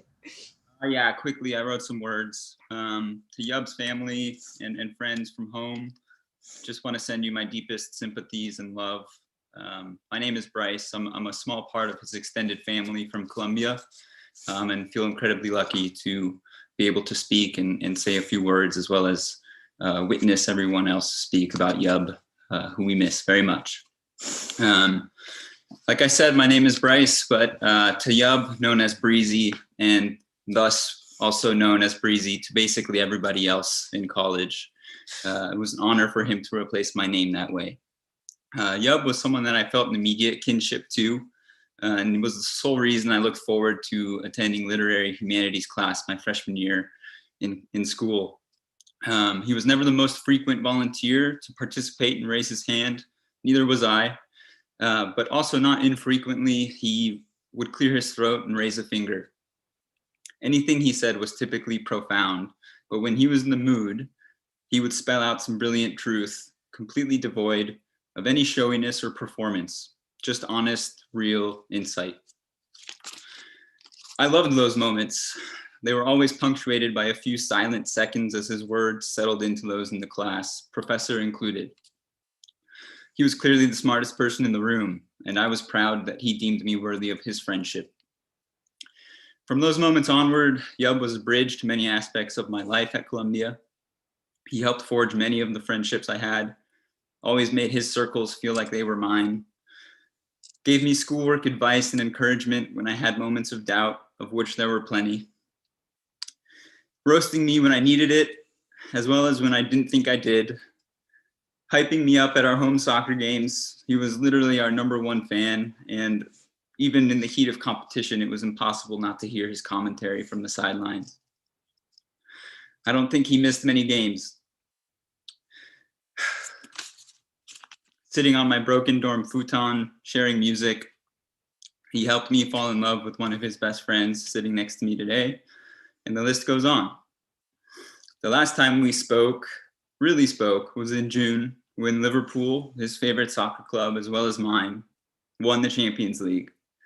We exchanged texts, and then he immediately FaceTimed me and started screaming over FaceTime, "Campeones, campeones," and jumping around like an absolute madman. It may sound trivial to most, but it was a true, Sam says, "Go United." I'll let that stand. That may seem trivial to most, but it was a true pillar of our relationship. The Liverpool motto is an acronym, YNWA, and that stands for "You'll Never Walk Alone." This means many different things to many different people. But to me, it means that while Yeab's passing leaves an unfillable hole in the world, he lives on in our minds and in our hearts.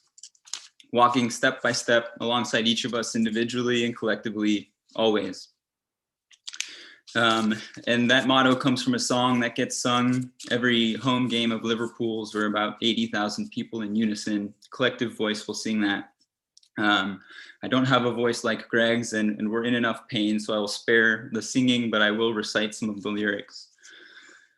It goes like this. When you walk through a storm, hold your head up high, and don't be afraid of the dark. For at the end of a storm, there's a golden sky, and the sweet song of a silver lark. Walk on through the wind, walk on through the rain. Though your dreams be tossed and blown, walk on, walk on. With hope and with Yeab in your heart, and you'll never walk alone. You'll never walk alone, that Yeab Surah will love you forever.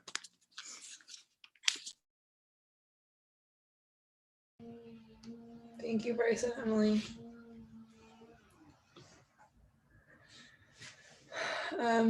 We have a couple more today. Next up, we have Jacob. Mr. Marks, whenever you're ready. Thanks, Leanna. I just wanted to start off by saying thank you to you and Emily for organizing this and putting together the pictures, and then Dwight, of course, for playing some great music for us. I also just want to say before I start how heartwarming it's been to see all of the pictures and videos over the past week. It's really been some of my favorite memories throughout my life, and just a testament to the community he's built and how crazy and goofy and amazing of a person Yeab was. So I met Yeab freshman year. We lived on the same floor. Once again, shout out Carmen 5. It really was the best floor in Carmen. We also met at what I would consider a fairly confusing time for myself, as I'm sure it was for most people going to college. But specifically for me, as I was beginning an athletic endeavor on the wrestling team, I felt like I wasn't really fitting into the mold of a lot of the people that were on the team, and just didn't really feel like I could necessarily connect with them on the same level that a lot of them connected with each other.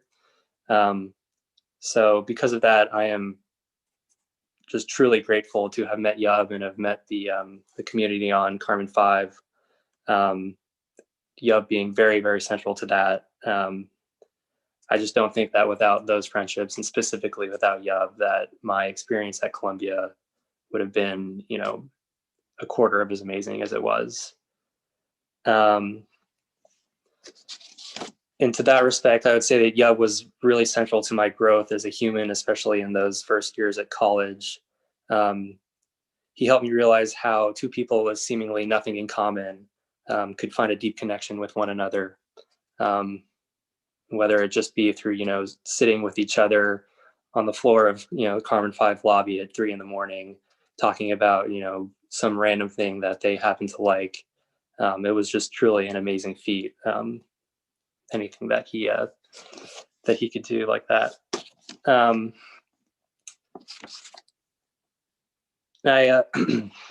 Sorry. And to his ability to bring people together like that was truly unmatched.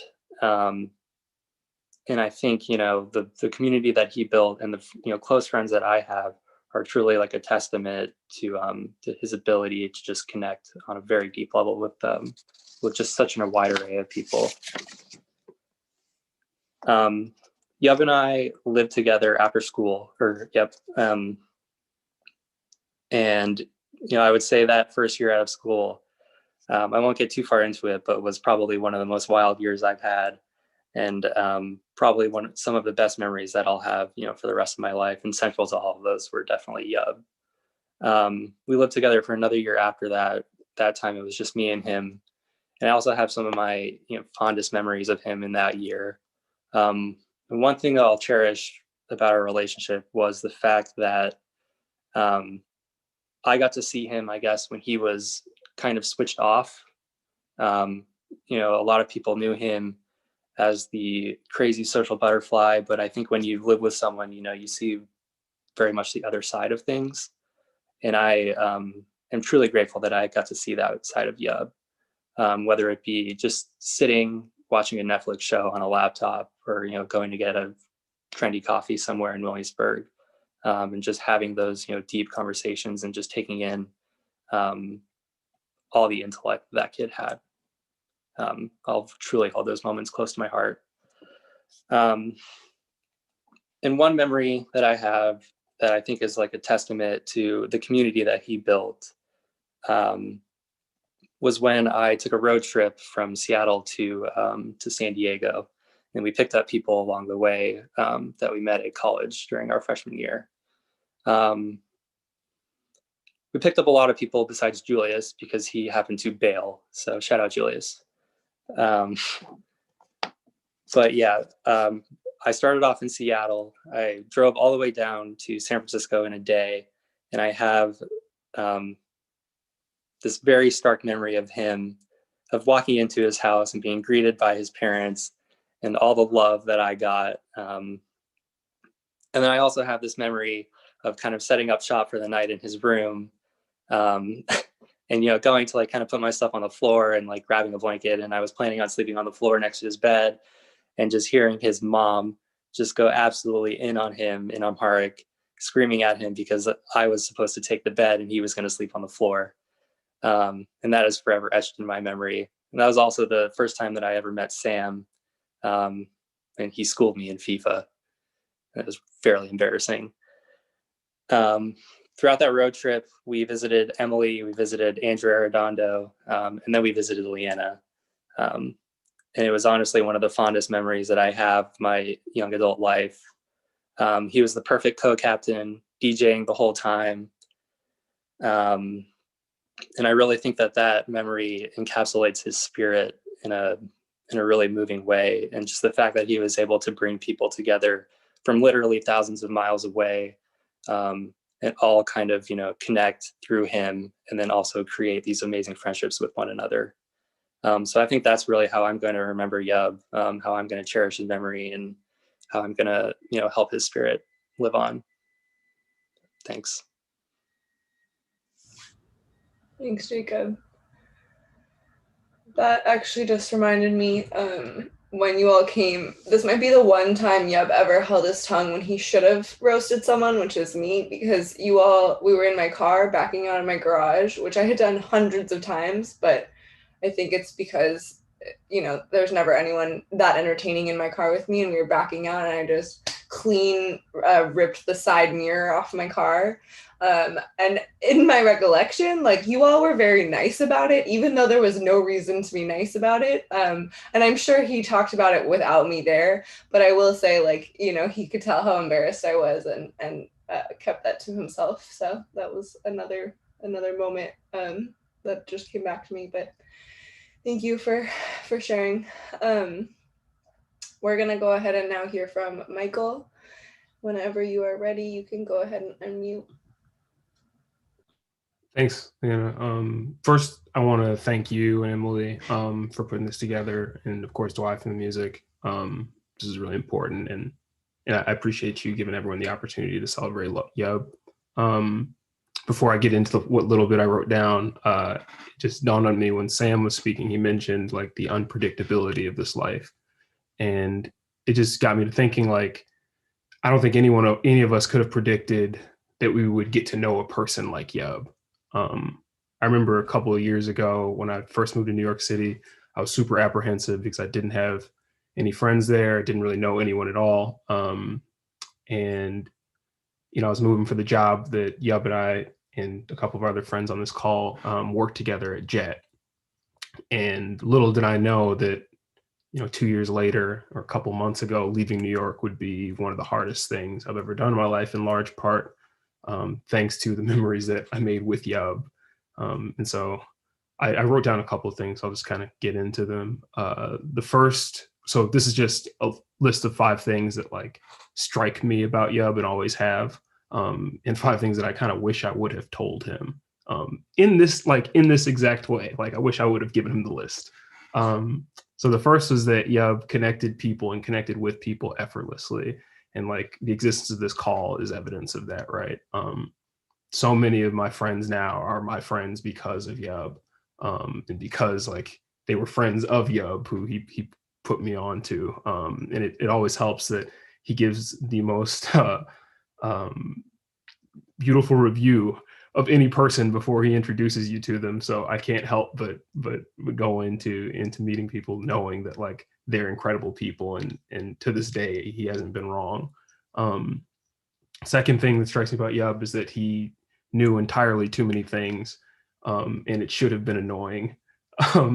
And while it was often humbling, that brings me to the third point, is that Yeab's presence just made you feel good about yourself. He had a unique way of building up his friends, as most of us, I'm sure, are familiar with. After he finishes defeating you in a debate, or correcting like the obscure fact that you swore no one else in the room would know anything about, he soothes your bruised ego with a compliment, a thoughtful compliment, or with a joke, a perfectly timed joke, which brings me to the fourth point, and it's that Yeab's sense of humor is just unmatched. I frequently recycle Yeab's jokes on first dates, and I can tell you that they're always far more successful. I get much better responses from Yeab's jokes than I do in my own. And so I've kind of gotten to the point where I'm like 10 Yeab's jokes to my own original thoughts. And so in that way, I'm sure my future wife will love me because of Yeab's sense of humor, quite literally. So I'll have him to thank for that. The fifth point, and I guess the most important one, is that Yeab loved so effortlessly. The other day, our friend Pat mentioned how remarkable it is that, he and myself included, like, have never met someone with such a wide, like, diverse array of friends who all felt like they had a very unique one-on-one connection with him. I think it was Yasmin or Gianna described Yeab as like a soulmate, and the person who made them feel most seen. And I think all of us have felt that about Yeab. And that's truly incredible. And I'm not one to tell people what to believe, but I truly think that Yeab's character alone like points to the divine in some way, because there's just no way a person with his charisma and his brilliance and his selflessness could just come to exist by chance.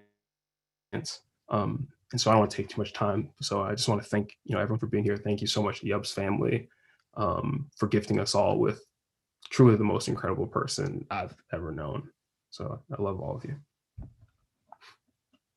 Thank you so much, Michael. Next up, we're going to hear from Malcolm.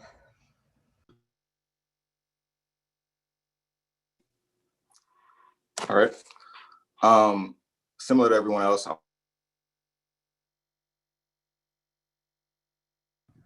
no, he just disappeared for me. Did he disappear for others, folks? Yeah.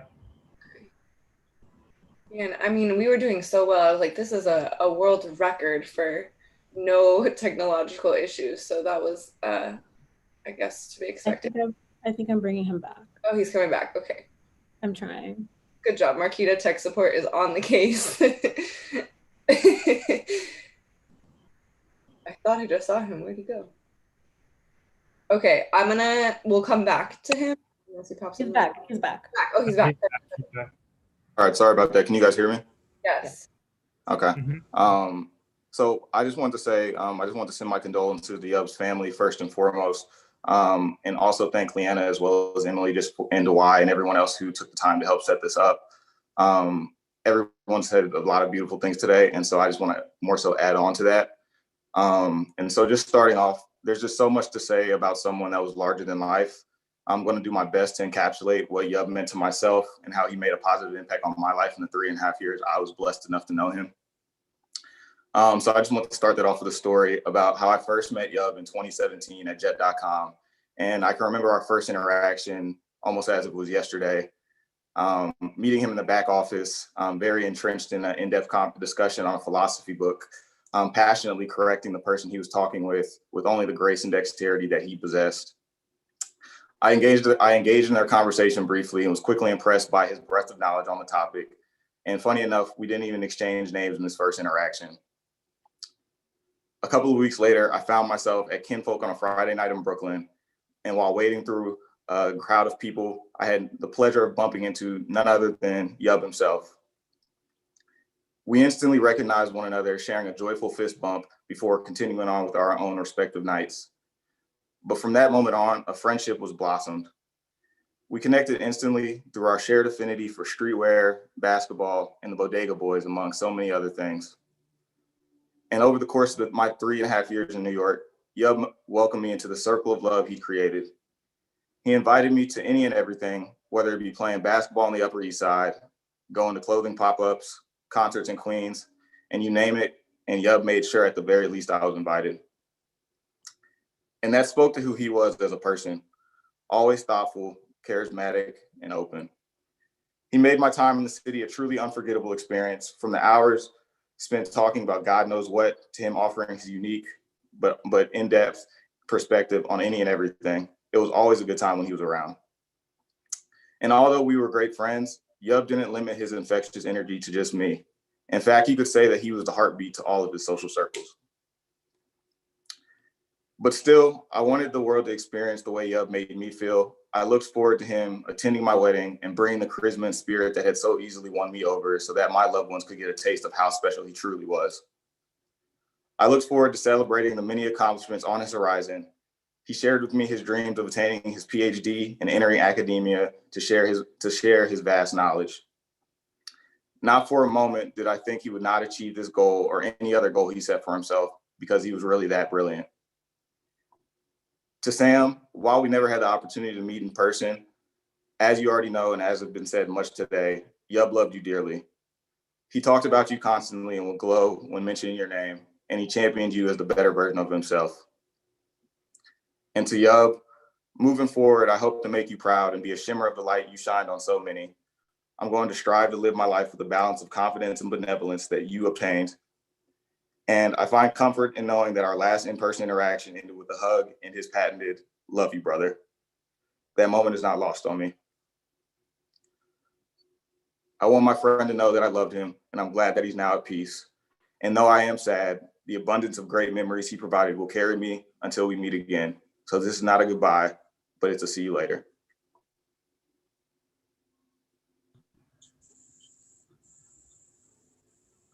Thank you so much for that, Malcolm. The heartbeat of his social groups was really, really correct, ringing true for me as well. We have 2 more speakers. Next up, we're going to hear from Zaru. Whenever you are ready, you can go ahead and unmute. We'll give you a second. I see you got to move around a little bit. Oh, just kidding. That was really smooth. All right.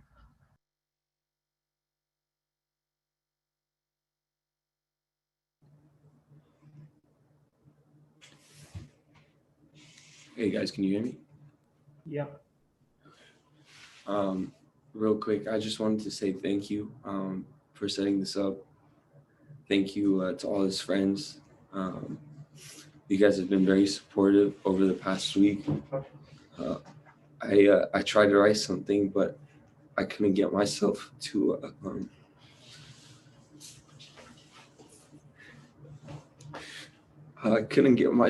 accept that we lost our brother. I just wanted to say to Yapsara, I grew up with one sister, and I didn't have a lot of male companions as a young kid, and he immediately became my OG. He's my mentor, my role model. I didn't have a lot of people to look up to when I was young, but he was by far the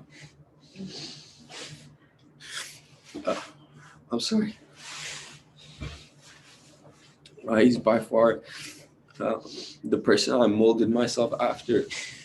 And when he moved to New York, I was heartbroken. because I knew I wouldn't see him as much as I was in the Bay. I never got to thank him because I never felt like he was thousands of miles away. He would call and check on me monthly, if not weekly. We'd FaceTime, we'd send each other memes. We'd watch sports together virtually. Yeah, he knew that I lost my father young, and he always made sure to check on my family. And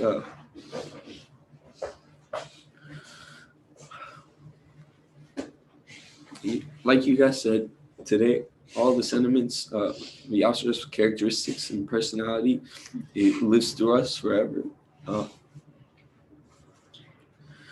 And we're here for you. If you guys ever want to talk, Sam, as you know, he loved you. We all love you. Always here for you. Elsa, tickets to everybody in this room. We gonna know the ups are down forever, and he lives through all of us, and he left a legacy in just 25 years. Proud to call him my brother, and thank you. Thanks again.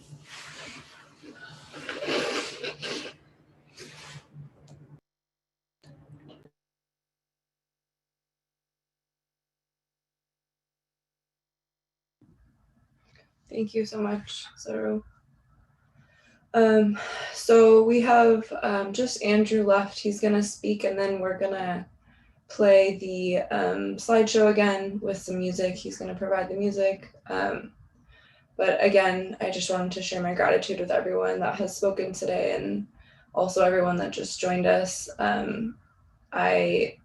Something that I've said a couple of times over the last week or so is that, like, if he loved you a little bit, he loved you a lot. And we've heard that over and over again today. And I am just so grateful for the words that we heard, because I think they, as much as they could, have really done him justice.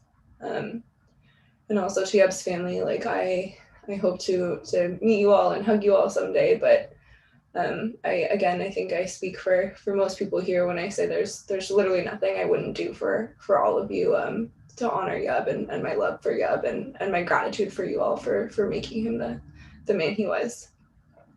So with that, thank you again to everyone. Thank you to everyone that helped make this possible. And Andrew, when you're ready, you can share some words and then also start us off with the beautiful photo slideshow that people contributed to and that Emily put together. Can y'all hear me? Cool. Yeah. Wait. Yes? Okay. What's up, guys? My name is Andrew. Some of you may know me as Dwight. Some of you may know me as Horquera or whatever. During this conversation, I kind of realized that Yeab was like one of the first people to call me any of those things. People started calling me Dwight. People started calling me Horquera. But yeah, I just wanted to thank everyone for being here. Obviously, Leanna and Emily, but everyone for sharing their stories and their memories and their reflections, because I can speak for everyone when I say, like, none of those have been easy, but they've been happy and sad and confusion. But at the end of the day, I think everyone is kind of just very pleased and content to have had such a soul, such a force in life touch their life and their outlook and just everything, change everything. I met Yeab 8 years ago in freshman year, just like a lot of people.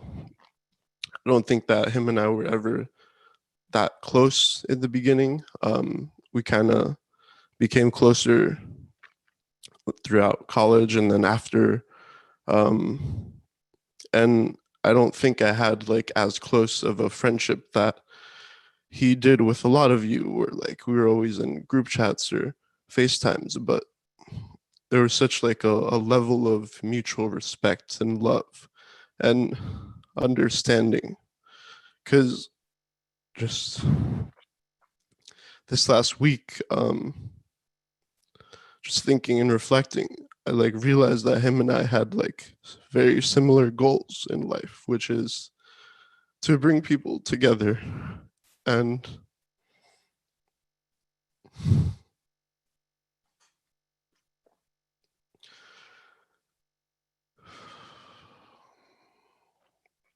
it wasn't until like someone made a comment on how my brother was like, you were his favorite DJ, that like that broke to me. There was this party that I did in Brooklyn for 2 years called Ride or Die. And there wasn't one that Yeab missed, you know? He was there for every single one. And then I remembered that homie was like the first person to give me any opportunity at Columbia and everything. And like he was there to cheer for me before I was even cheering for myself in any capacity, even thinking about making a move on a dream, much like Ivan said, or feeling understood, just blind devotion, or not blind, but just crazy. All this to say is like I just look up to him in so many ways, and he inspires me to keep creating spaces where people feel welcomed and comfortable and seen and loved and heard, and a space where it's okay to be wrong and it's okay to get schooled. He was telling me how AJ was like teaching him some shit about like who's dating who, or like in celebrity world, or just like he just like always knew when to shut up and to just learn, because like he knew what he didn't know.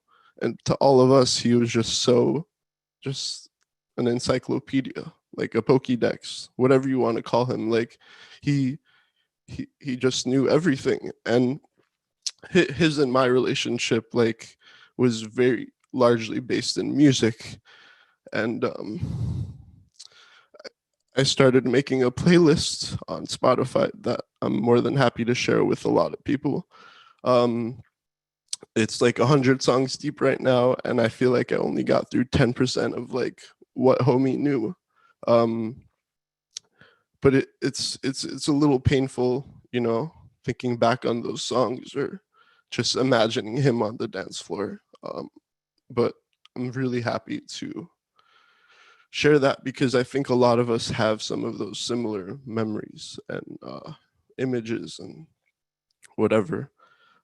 So, you know, that's kind of my language. My offering is like this playlist to anyone who would like to remember him. Like the first half is kind of chill, the second half, you know, a little bit of like finito type stuff, like more hype, because you know our boy liked to be at the center of the dance floor, arms with everyone, drink in hand, or you know he would be at the bar talking to someone he'd never met before, ordering them drinks, uh, and introducing him to the 500 people that he was with. And I just am so happy that we got to share those moments with him.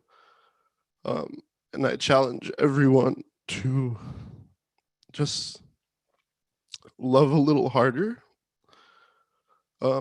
just the way he did for us. And I just admire so much how strongly he stood his ground, how like strongly he defended his views, up to the point where someone could have him like literally hand in neck, like up against the wall, like lifted off the ground, and he would still be like saying that he was right. Like he just knows, like. And it's crazy because I spoke to him a week ago, for 3 hours. I just sat there and I learned, you know, we were talking a bunch of politics. He was telling me about the 2000, the year 2000 election, how Al Gore got robbed and all this shit. And like, just, I was just sitting there thinking like, man, like, I can't wait to keep learning from this man. And like, you never know when your last conversation with someone's gonna be. So, it's much like Greg, we said our goodbyes. Like, I love you, man. And here we are. But we can all take with us like the impact he left and the love that he inspired and continues to inspire. Because there's like, look at this room. There aren't many people that I know can get a room full of grown men crying and just like, reminiscing on the random bullshit we used to do. I didn't really plan to make much time. I just wanted to share those little bits. Oh, and okay, one last thing. It like became clear to me like how much of a unifier and how much of a force Yeab was when he asked me to DJ his 25th birthday last year. And so I think a handful of us were there, but like I hadn't been in a room with those people in like 4 years. Like I hadn't seen so many different groups of just little pockets just come together under one roof to celebrate the life of one man and all this. And like that's when I kind of realized that this man was like larger than life, that he was just ready to meet anyone and find some common ground and teach them and bring them into his world and make them feel comfortable. So like that's what I'm gonna do with at any time I do anything as like music related or whatever. I'm just gonna do my best to honor homie and create spaces that make people feel comfortable and included and loved, because that's all homie ever did for any of us. So yeah, I'm gonna play this song and we're gonna see this slideshow. And I love you all, and please text somebody that you have been thinking about, that you miss, and just tell them you love them, because we can only count on today. So thank you guys. Thank you, Leanna, Emily, everybody. Yeah, guys, just love a little harder.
I didn't care to stay the plane, kept my mouth closed.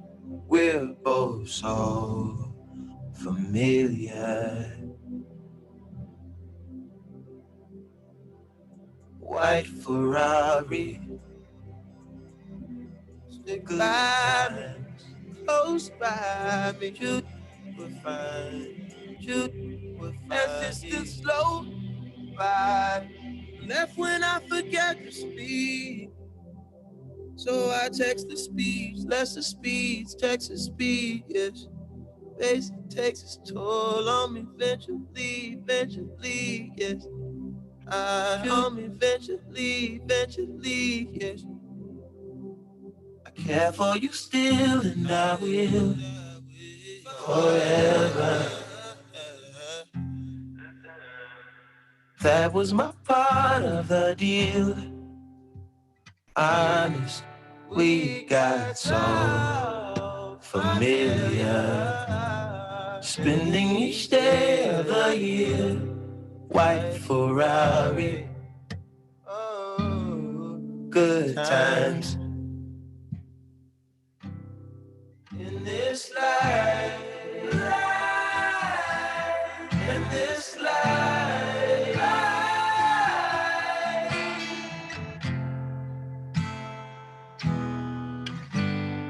One too many years, taste to that leads on a facelift.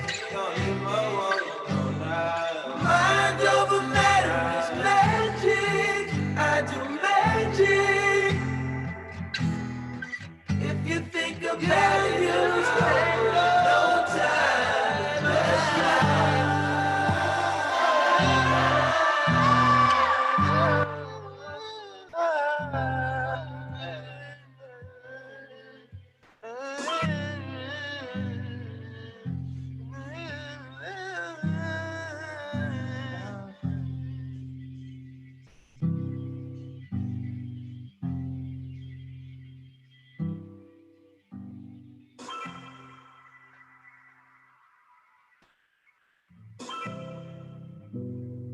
I'm sure we're taller in another dimension. You say we're small and not worth the mention. You're tired of moving, your body's aching.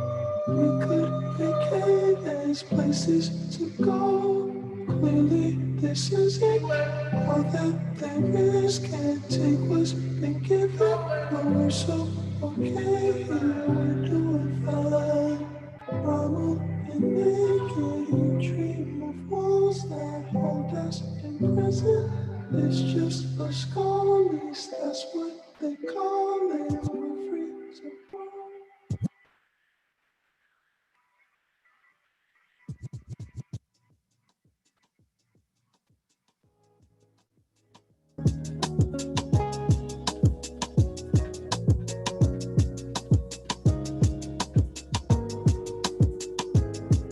When the lights shut off and it's my turn to settle down, my main concern, promise that you will sing about me, promise that you will sing about me. I said when the lights shut off and it's my turn to settle down, my main concern, promise that you will sing about me, promise that you will sing about me.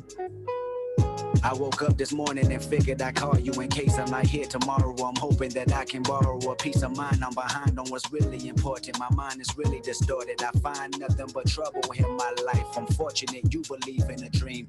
This orphanage we call a ghetto is quite a routine. And last night was just another distraction or a reaction of what we consider madness. I know exactly what happened. You ran outside when you heard my brother cry for help.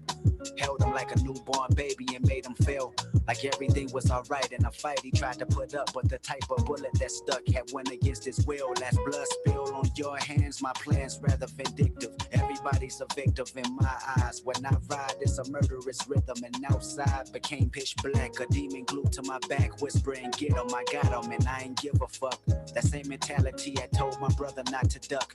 And In actuality, it's a trip how we trip off of colors. I wonder if I ever discover a passion like you and recover the life that I knew as a youngin' in pajamas and thunderlons. When thunder comes, it rains cats and dogs. Dumb niggas like me never prosper. Prognosis of a problem child. I'm proud and well devoted. This Pyru shit been in me forever. So forever I'ma push it wherever, whenever. And I love you cause you love my brother like you did. Just promise me you tell this story when you make it big. And if I die before your album drop, I hope. Promise that you will sing about me. Promise that you will sing about me. I said when the lights shut off, then it's my turn to settle down. My main concern. Promise that you will sing about me. Promise that you will sing about me. You wrote a song about my sister on your tape and called it Section 80. The message resembled Brenda's got a baby. What's crazy was I was hearing about it, but doubted your ignorance. How could you ever just put her on blast and shit? Judging her past and shit. Well, it's completely my future. Her nigga behind me right now asking for ass and shit. And I'ma need that $40 even if I gotta fuck, suck, and swallow. In the parking lot, cause I just park on followed by a married man and father of 3. My titties bounce on the cadence of his tingling keys. Matter of fact, he my favorite cause he tipped me with ease. He got a cousin named David and I seen him last week. This is the life of another girl damaged by the system. These foster homes I run away and never do miss them. See my hormones just run away, and if I can get them back to where they used to be, then I'd probably be in the denim of a family gene that showed women how to be women. Or better yet, a leader. You needed to learn something, then you probably need to be the. That's how I was taught. 3 niggas in one room. First time I was tossed and I'm exhausted. But fuck that, sorry for your lost shit. My sister died in vain, but what point are you trying to gain if you fit the pumps I walk in? I'll wait. Your rebuttal a little too late, and if you have an album date, just make sure I'm not in the zone, cause I don't need the attention, bring enough of that on my own. And matter of fact, did I mention that I physically feel great? A doctor's approval is a waste of time, I know I'm straight. I probably live longer than you and never fade away. I'll never fade away, I'll never fade away. I know my fate, and I'm on the ground for this cake. I'ma get it or die trying. I'm eyeing every male gender with intentions to follow.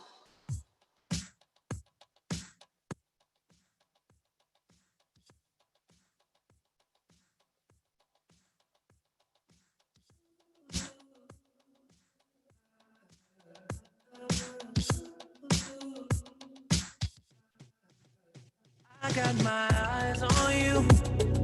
You're everything that I see. I want your high love and emotion endlessly.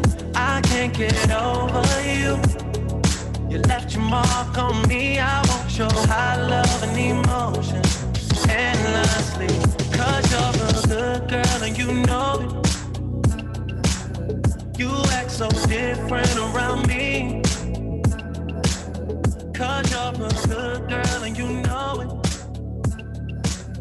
I know exactly who you could be.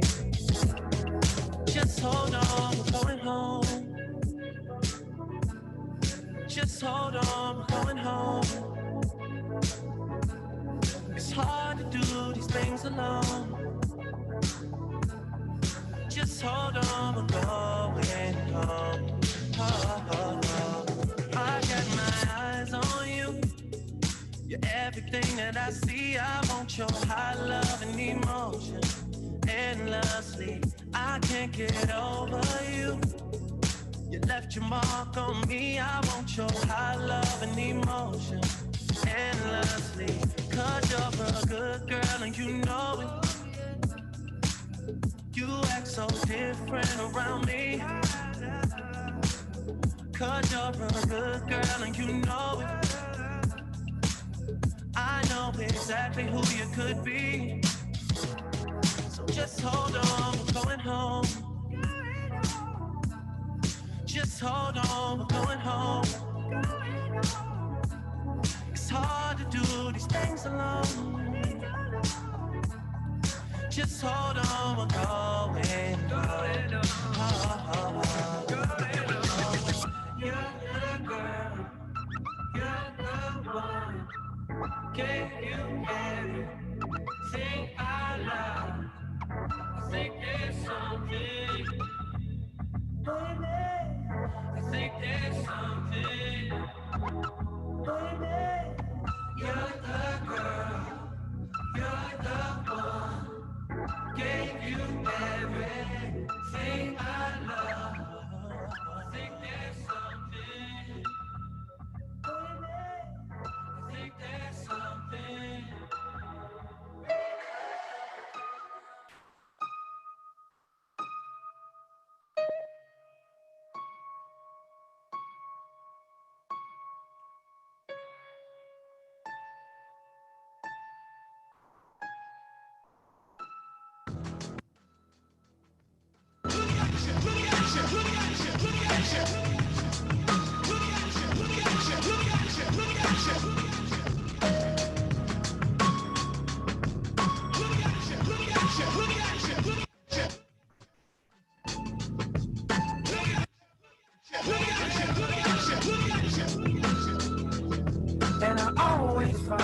always find something wrong.